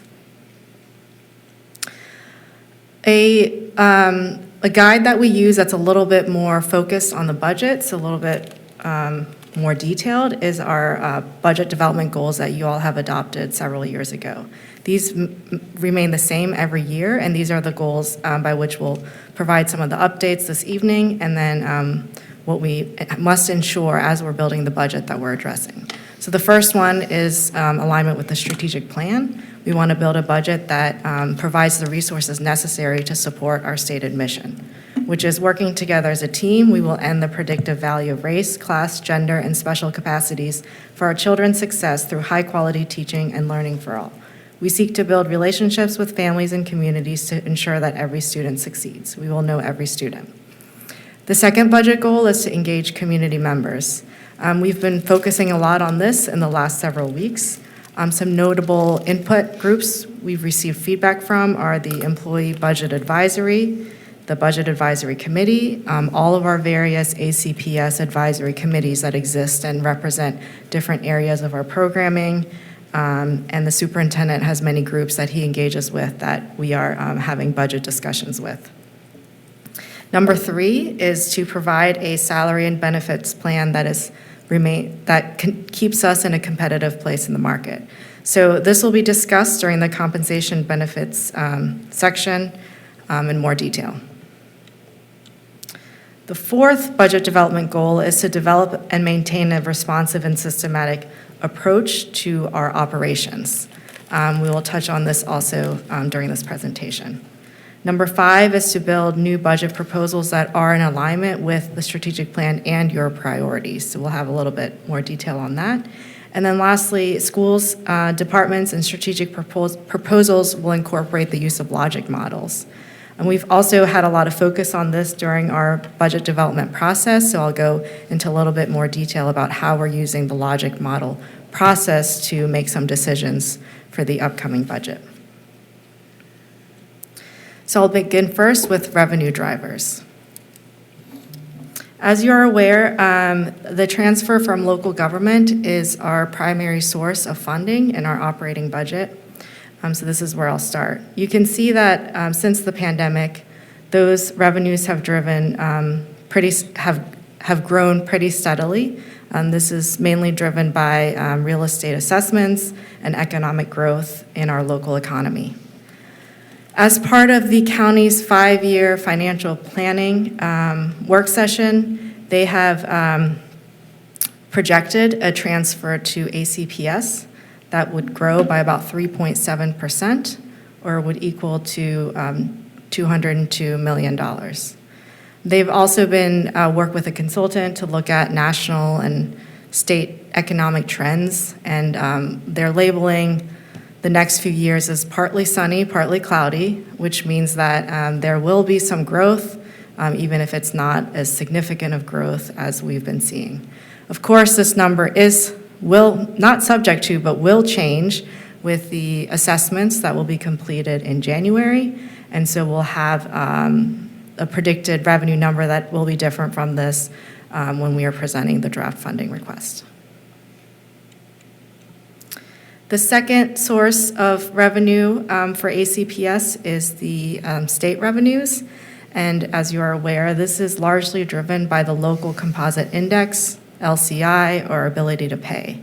This is measured or provided on a biennial basis and remains at that high point of 0.6904 as we are in the second year of the biennium. This number is driven up primarily driven by adjusted gross income that was benchmarked back in 2021 and is then applied to the upcoming budget. So this indicates that the locality has a greater ability to pay, meaning that the state's share of payments to the school division are lowered because of the increase in the locality's ability to support school operations. So a little bit more on that and how that fits into state funding. There are three primary drivers of the funding formula from the state. The first one is student enrollment. Actual state distributions are based on the actual enrollment of March 31st of that school year. We do make enrollment projections for the next school year to guess at the student population so that we can develop a state revenue projection. We are currently budgeting an enrollment increase of 178 additional K-12 students. So that's when you look at what we projected or budgeted for the current year, FY25, and then look at the change for what we're projecting or budgeting for FY26, and that's 178 K-12 students. So that is one driver that would increase state revenues. The next one is the per pupil amount. These are various funding sources that the state determines, the most significant one being basic aid.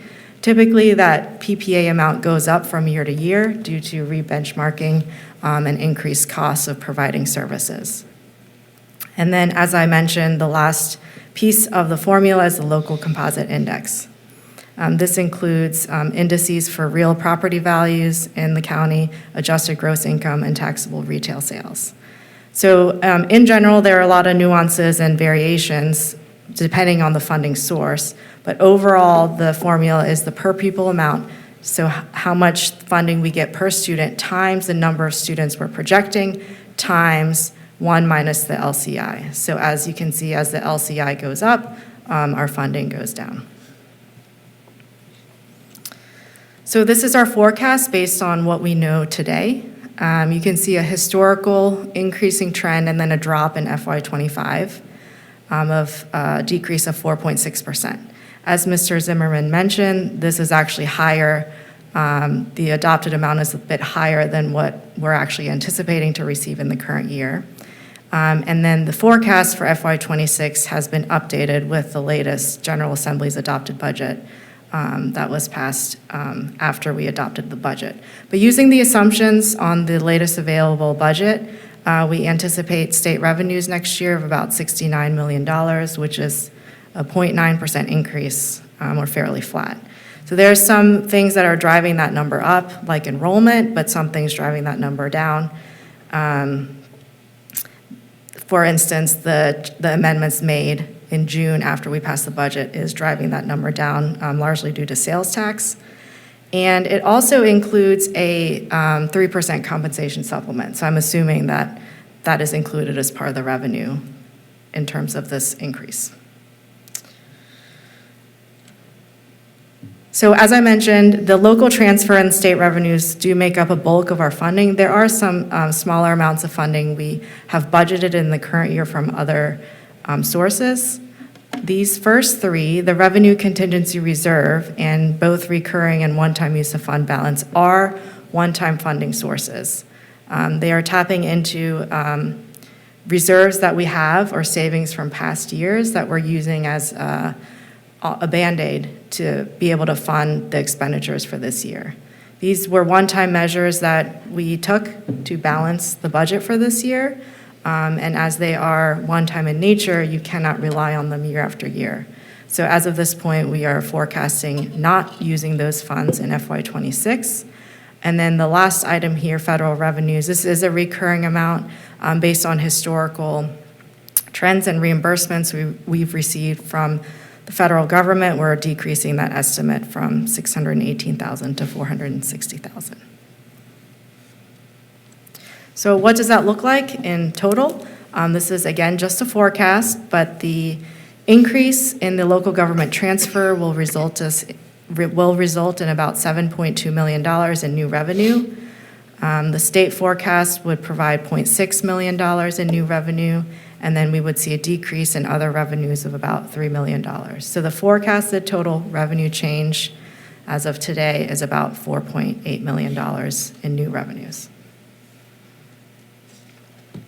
So I'll turn next to expenditure drivers. This is a reminder of how we spend our money, and this pie chart represents this current year, but it typically does not change from year to year. What this is showing is that when you combine salary costs, benefits costs, and other wages costs, the compensation we provide for our employees make up over 85% of the operating budget. So this is an area we'll focus a lot in during the budget process and this evening. So going back to goal number 4, which is maintaining our operations, this is a list of some of the expenditures that we know we will need to budget in just to maintain and provide the same level of services that we're currently providing. The main one is healthcare costs. We anticipate a correction to our current year FY25 baseline rates that will require new funding in FY26. We are also anticipating a 26% employer premium increase in plan year 2025, so that begins next month. And then currently in the works is planning for an increase, a significant increase also for plan year 2026, but that rate is still to be determined. We're also looking at inflation and non-discretionary increases that we'll need to build in. As I mentioned, while enrollment growth does provide us with additional state revenues, it also comes at a cost to maintain our class sizes and our services. We would add additional FTEs to our budget, and that's for our regular class sizes. In addition, we anticipate growing our English learner and special education population, which have more rigorous ratios, and those populations do tend to grow faster than our regular population. And then we'll talk about in more detail later is a market-based compensation increase. So what we know as we continue to work on building costs for these, we do know that the combination will far exceed the available anticipated revenues that I just covered. In addition to that, to adhere to budget goal number 5, we're also considering strategic priorities. So what is a priority for the school board? How can we continue to move the strategic plan forward? These are just examples of proposals that we're working on, among others, and details will be forthcoming as part of the draft funding request in February. And then going back to budget goal number 6. So this was the goal about making sure we use logic models to ensure that we're measuring the success of our new budget proposals. So we are meeting regularly to check in on all of our new budget proposals that have been proposed in the last 5 years, checking in on the metrics for all of those proposals. Are we implementing those budget proposals the way they were intended to? And are we meeting the outputs and outcomes that have been defined? And these are some of the questions that we're asking in each of the thorough reviews. If outputs and outcomes aren't being met, what can we do differently to support that program? Or is that program still meeting and moving forward our strategic plan? If not, what are the considerations that can be made as part of the FY26 budget? So that covers the revenue and expenditure drivers. I'll introduce Mr. Bertie Downs, Director of Human Resources, to go over the next section.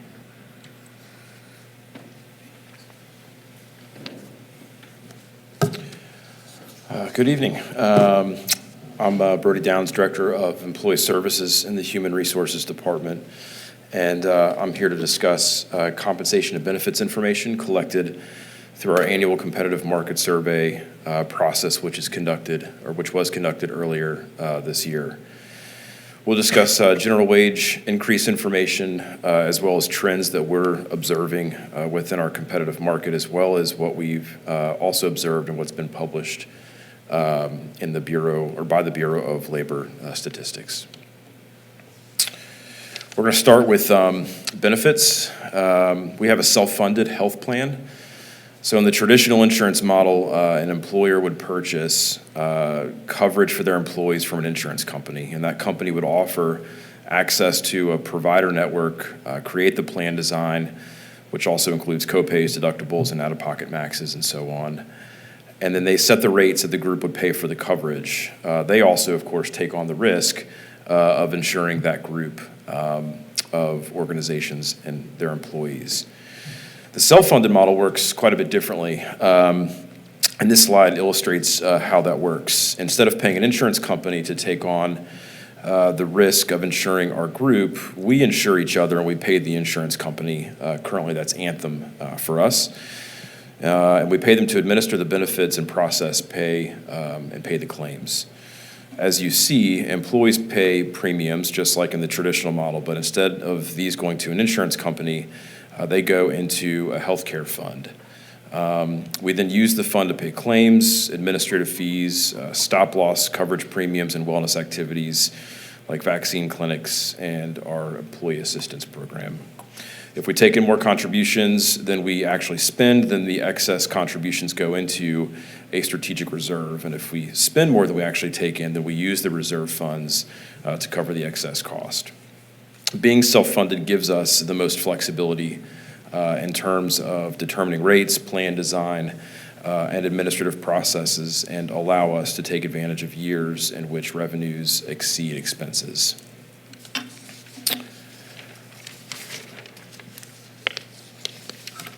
To support a healthy reserve, the school division has been and continues to make multiple efforts in support of our health insurance program. So these range from maintaining a competitive plan design, like we just talked about a second ago, as well as premium structure and employer contribution structure, to auditing plan participants to ensure that those who are on the plan actually qualify to participate in the plan.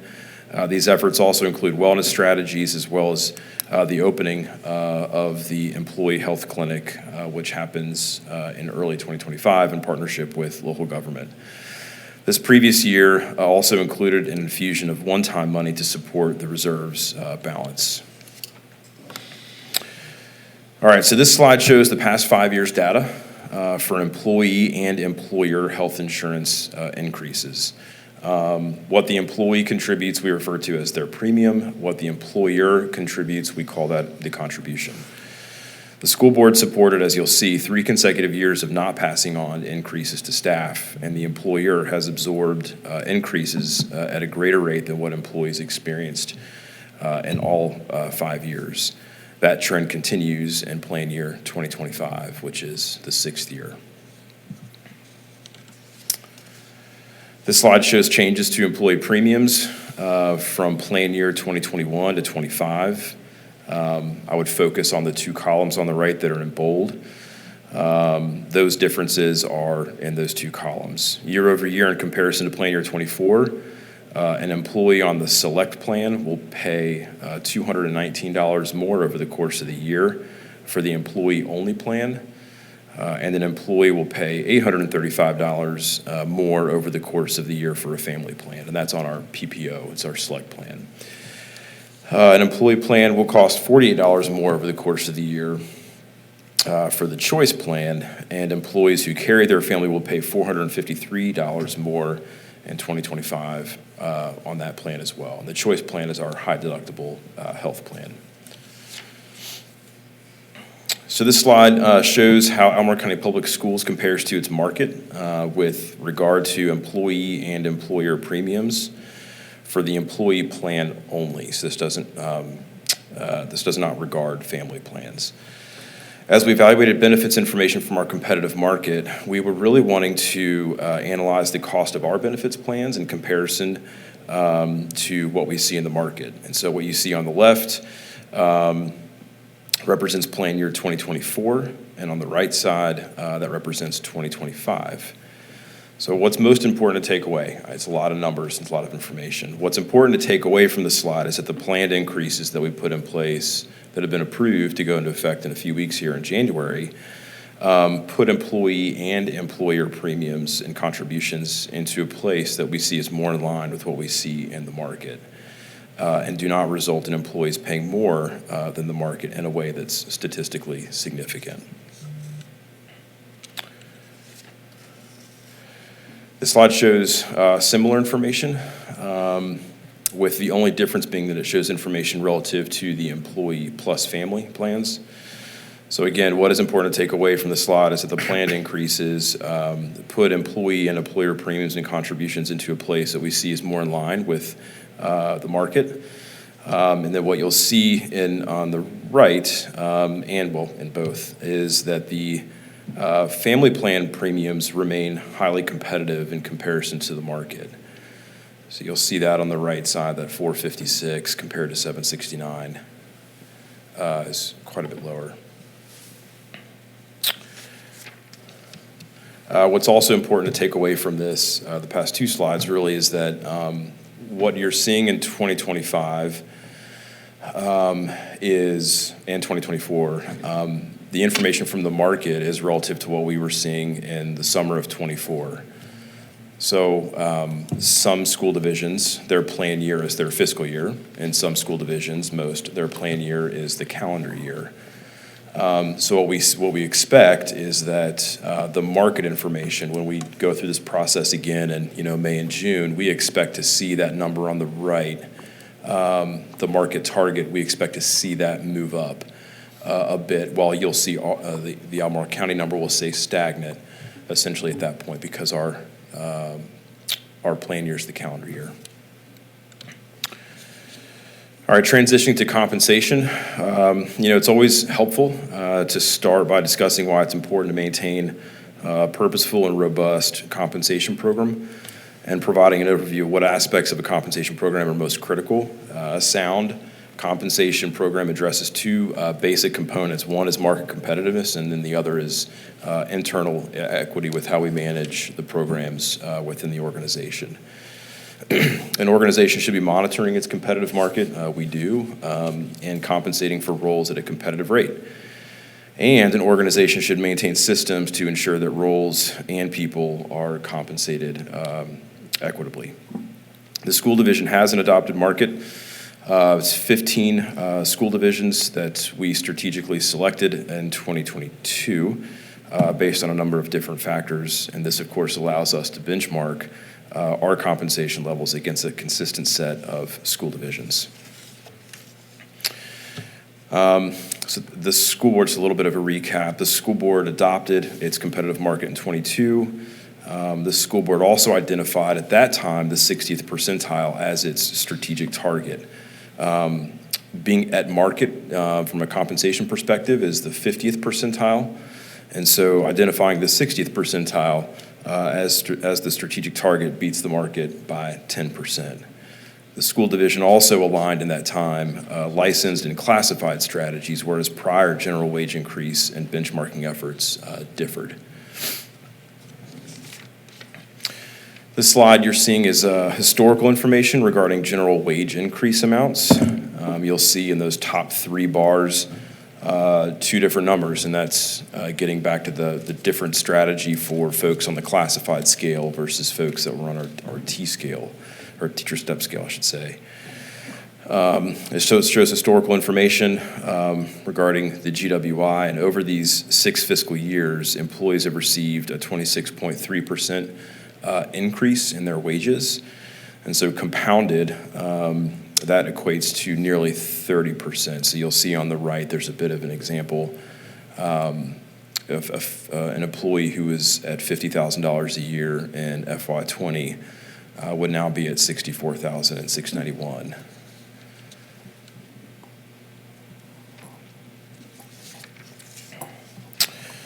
All right, lots of numbers. Focus on the right 2 columns, okay? In full transparency, honestly, we wanted to put the entire competitive market out there for review, but really, again, what's most important here are the 2 columns on the right. And what this does is it provides an overview of the school division's adopted markets, general wage increase information over the past few fiscal years. Most important, again, are the 2 columns on the right. You'll see the top row shows the increase in school divisions in our adopted market provided effective July 1 of 23. If you recall, about a year ago, I think we were talking in the room across the hall about the mid-year increase that we were seeing and that impact and what we were also observing in the market. So that second row shows who and who did not participate in that mid-year increase. And then that third row is the combination of the top 2. So again, if you focus on that right column, that 8.2% is really what folks did in the prior fiscal year. And then what you see in that bottom row is what we observed occurring as increases July 1 of 24.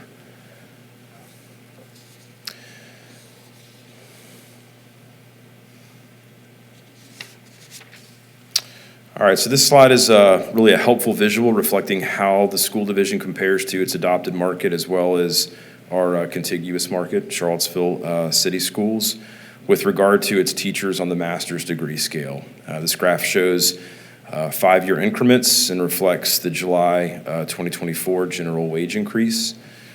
I want to point out that the school division is exceeding its target market for a majority of the life cycle of a teacher's career. And it's really not until you get to step 25 that the market catches up and then exceeds ever so slightly at that 30-year point. And we'll look at that a little bit more closely in a moment. This slide similarly shows the same comparison as the master scale, but it regards the bachelor's degree scale. And again, this graph shows 5-year increments, and it also reflects the July 1, 2024 general wage increase.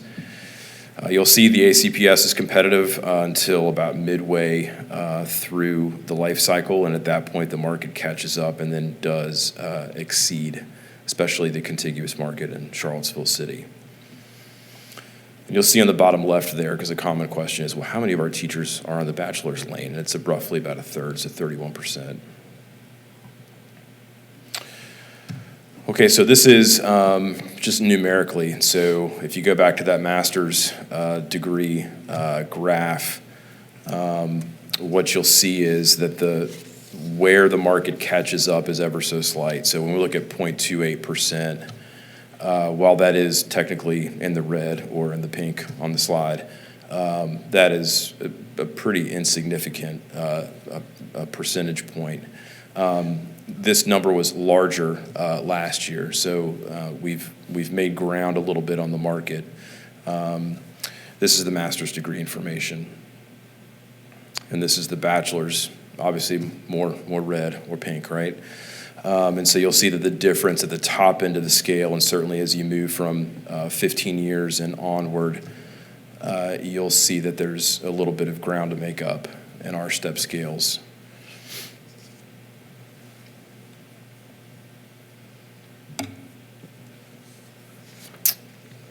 All right, so as we look at FY26, we certainly will take into consideration a few data points as we do each year. The first being the market's movement as to what we saw in FY25 in comparison to Albemarle's general wage increase. We see that move being 4.2%, in July.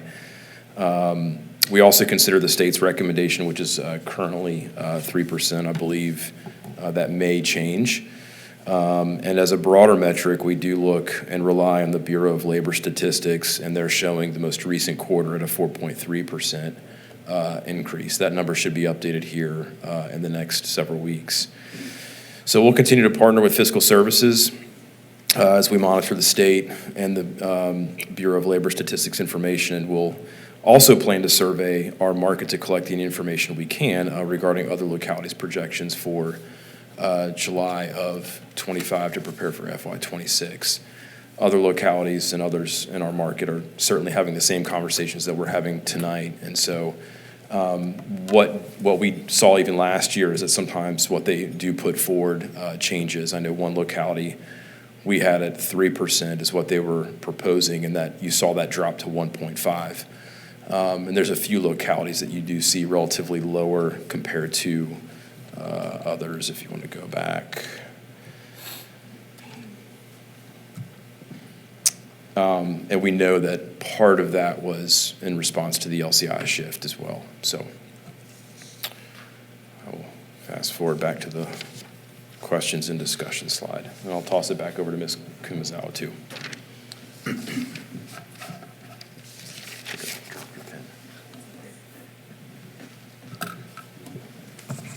So at this point, we'll open it up for questions with regards to what we're looking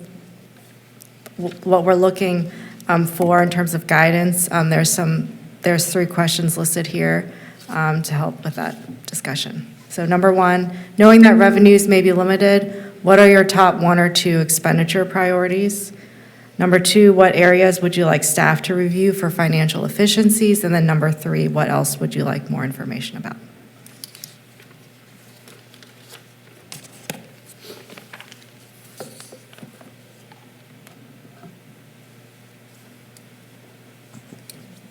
I actually had a question, not on one of these for Brody.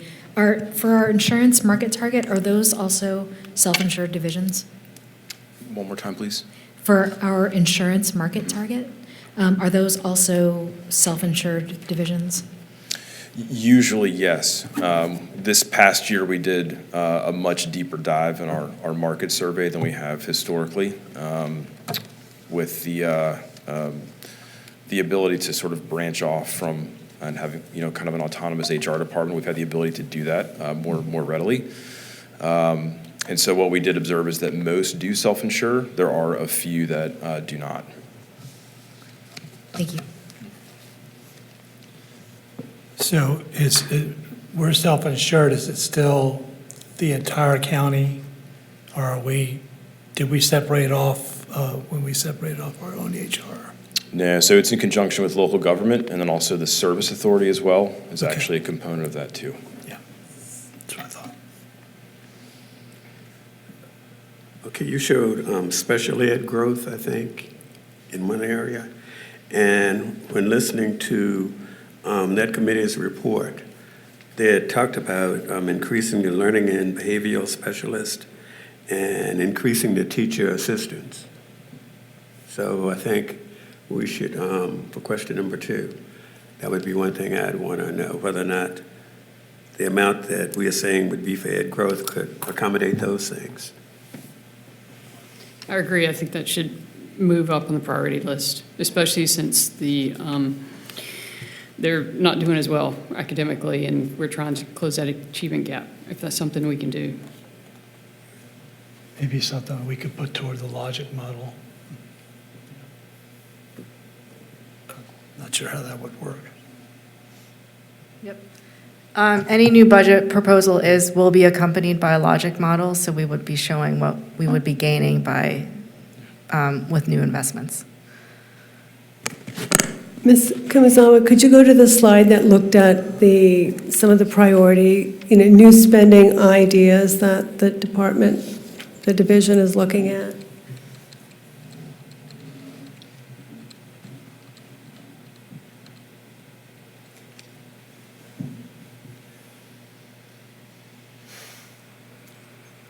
It's hard to disagree with this list.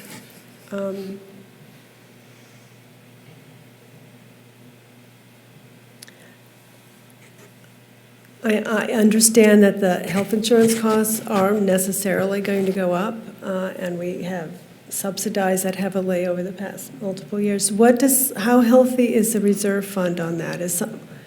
I know that was an issue a few years ago of really putting more money into the reserve funds. Or is that healthy enough that we're just talking about premiums for the next year? The reserve fund is actually below our targeted levels. And so part of the work that is happening now is to determine the steps with regards to that. It is necessary to build that reserve back up. So it's not just the increasing costs of medical care. Right. It is building the reserve back up to our established levels. The established levels is what, a percentage of what our overall expenditures is, like 14%? I believe it's covering 2 months of the plan claims. year, of claims, yeah. It's below 2 months. I mean, that has to be a priority. My background's in health financing, so. In terms of the intensive support center on the drivers, that's beyond, these are operating costs. This is not the capital that okay. I was just going to say that lots of times we're looking at the health reserve and we start to look at it as just dollars. And I know with the board, and I try not to do this, but I think about that reserve and I think about the fact that it's how we take care of our employees. Oh, absolutely. So I'm just reaffirming what you're saying, that it's really not a choice that we have. I also know that having experience working in school systems, other school systems where we bought insurance, as an administrator, for example, in Smith County, we didn't have a healthcare reserve. They just purchased insurance. And this was back in 2001. my insurance was more than 10% of my take-home pay. That was before Yeah. that was after taxes. So I do think having the reserve and being self-funded is highly beneficial for our employees.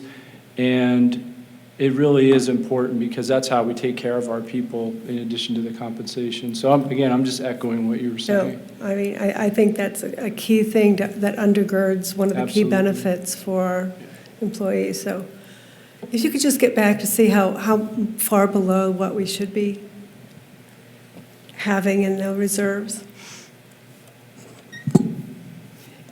And I know this isn't, well, it's sort of on point. The new health center, among the different strategies for limiting healthcare expenditures, one is opening up these health clinics, which are yet to prove fruitful. And another one over the years has been discussed is having a prescription drug plan, a standalone plan. I don't think we've gone that route, have we? And maybe that's for future discussions, not this budget year, but I think we need to. We need to look into that at some point. I think overall, the presentation tonight was the clearest I've seen, so it was an excellent. And The with news hasn't been all good, but the presentation of the news was quite good. I think one thing I would add is that, really appreciating Maya's work on this, that another advantage that we have this year is we still at this point didn't know what the local composite index was going to be. So we really were caught by surprise by that later in the budget process, which caused us to do a lot of those one-time Band-Aids that this year we can go into it much more thoughtfully. Reviewing logic models in particular will help us find some savings. Okay, and with the bellwether implementation, if you could maybe bring us some examples of what would be involved in that, what things from the bellwether report would be included in the budget increases. Does that sort of make sense? Yeah, the details of these proposals will be included as part of the funding request. That's when we'll have everything fleshed out. Yeah. So are scholars funded centrally, or do we fund that out of high school budgets? I think the discussion around the Scholar Studios is to provide funding so that the teacher leaders that are responsible and engaged with that work and very passionate about it, they've been doing that in addition to their full teaching load. So I think the funding we were looking at for that is to help them have more planning time in that leadership role that they have. And the other piece of it, connecting it back to the SEAC recommendation, is increased support for ELs and SPED students in those programs. Thank you. Understood.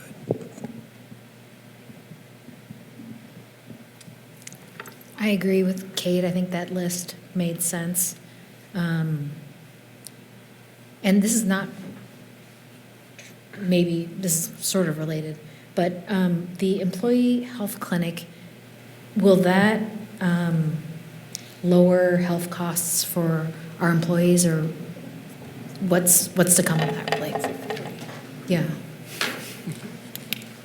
Yeah, so the idea with the clinic is that it, instead of paying for a provider who has essentially a markup for going to, primary care physician, strep test, right? What we do is we pay for the vendor to perform the services.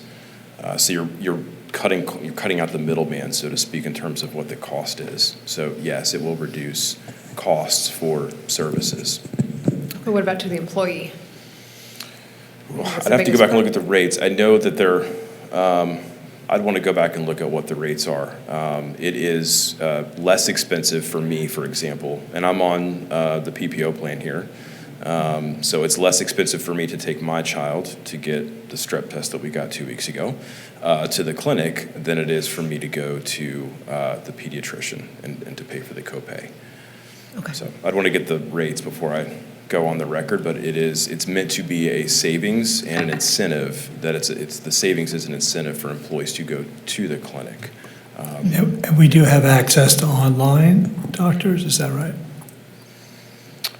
I want to go back and look at the contract first. I know Yeah. that was something conceptually that we did speak about in the RFP process, is that there would be virtual opportunities.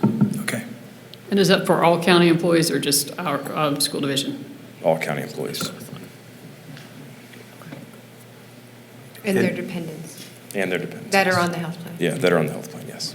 Oh, I see. And are the staff being kept abreast of the idea of the increase in their premiums? Yeah. Yes, we've had communications that have gone out. We had open enrollment in November. There were a number of communications. So kudos to Helen and her team for partnering with Claudine Cloutier and our benefits team on getting information out in November. So they've been well informed.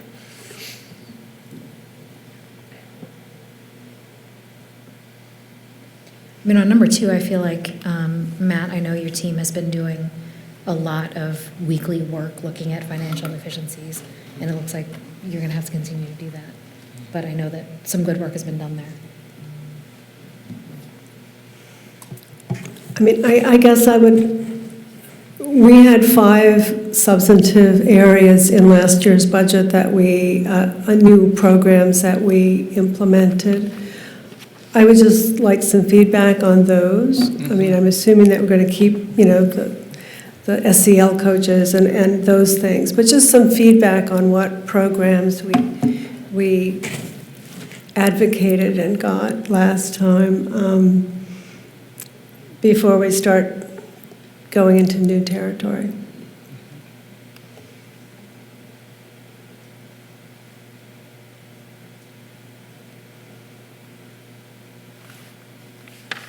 Any other thoughts, questions?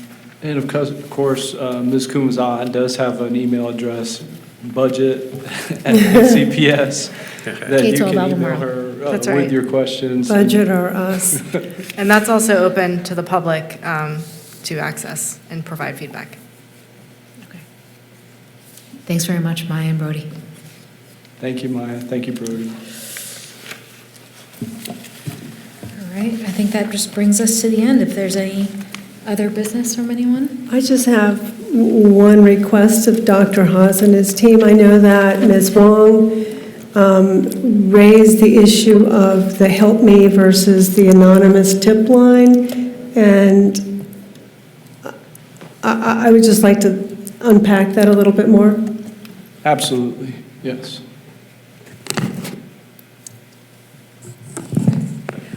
I think the main issue right now is, until this meeting, that I personally had not even known that Help Me was an app where I could report issues unrelated to mental health, because I think it's also partially part of the name, not that I propose we rename it, but the fact that it's like Help Me feels more of a cry for help when it's like surrounding mental health issues. And I think that in that sense, it's also, I haven't heard any direct advertisements that it's like, oh, if you're being bullied or like facing kind of some sort of harassment at school, this is a resource in which you can report it. So I think it's just lack of knowledge about it. Well, whether it's more information we need to be getting out or whether we need to have the anonymous tip line as well, this is why it's important to have a student representative on the board. Thank you. Absolutely, yes.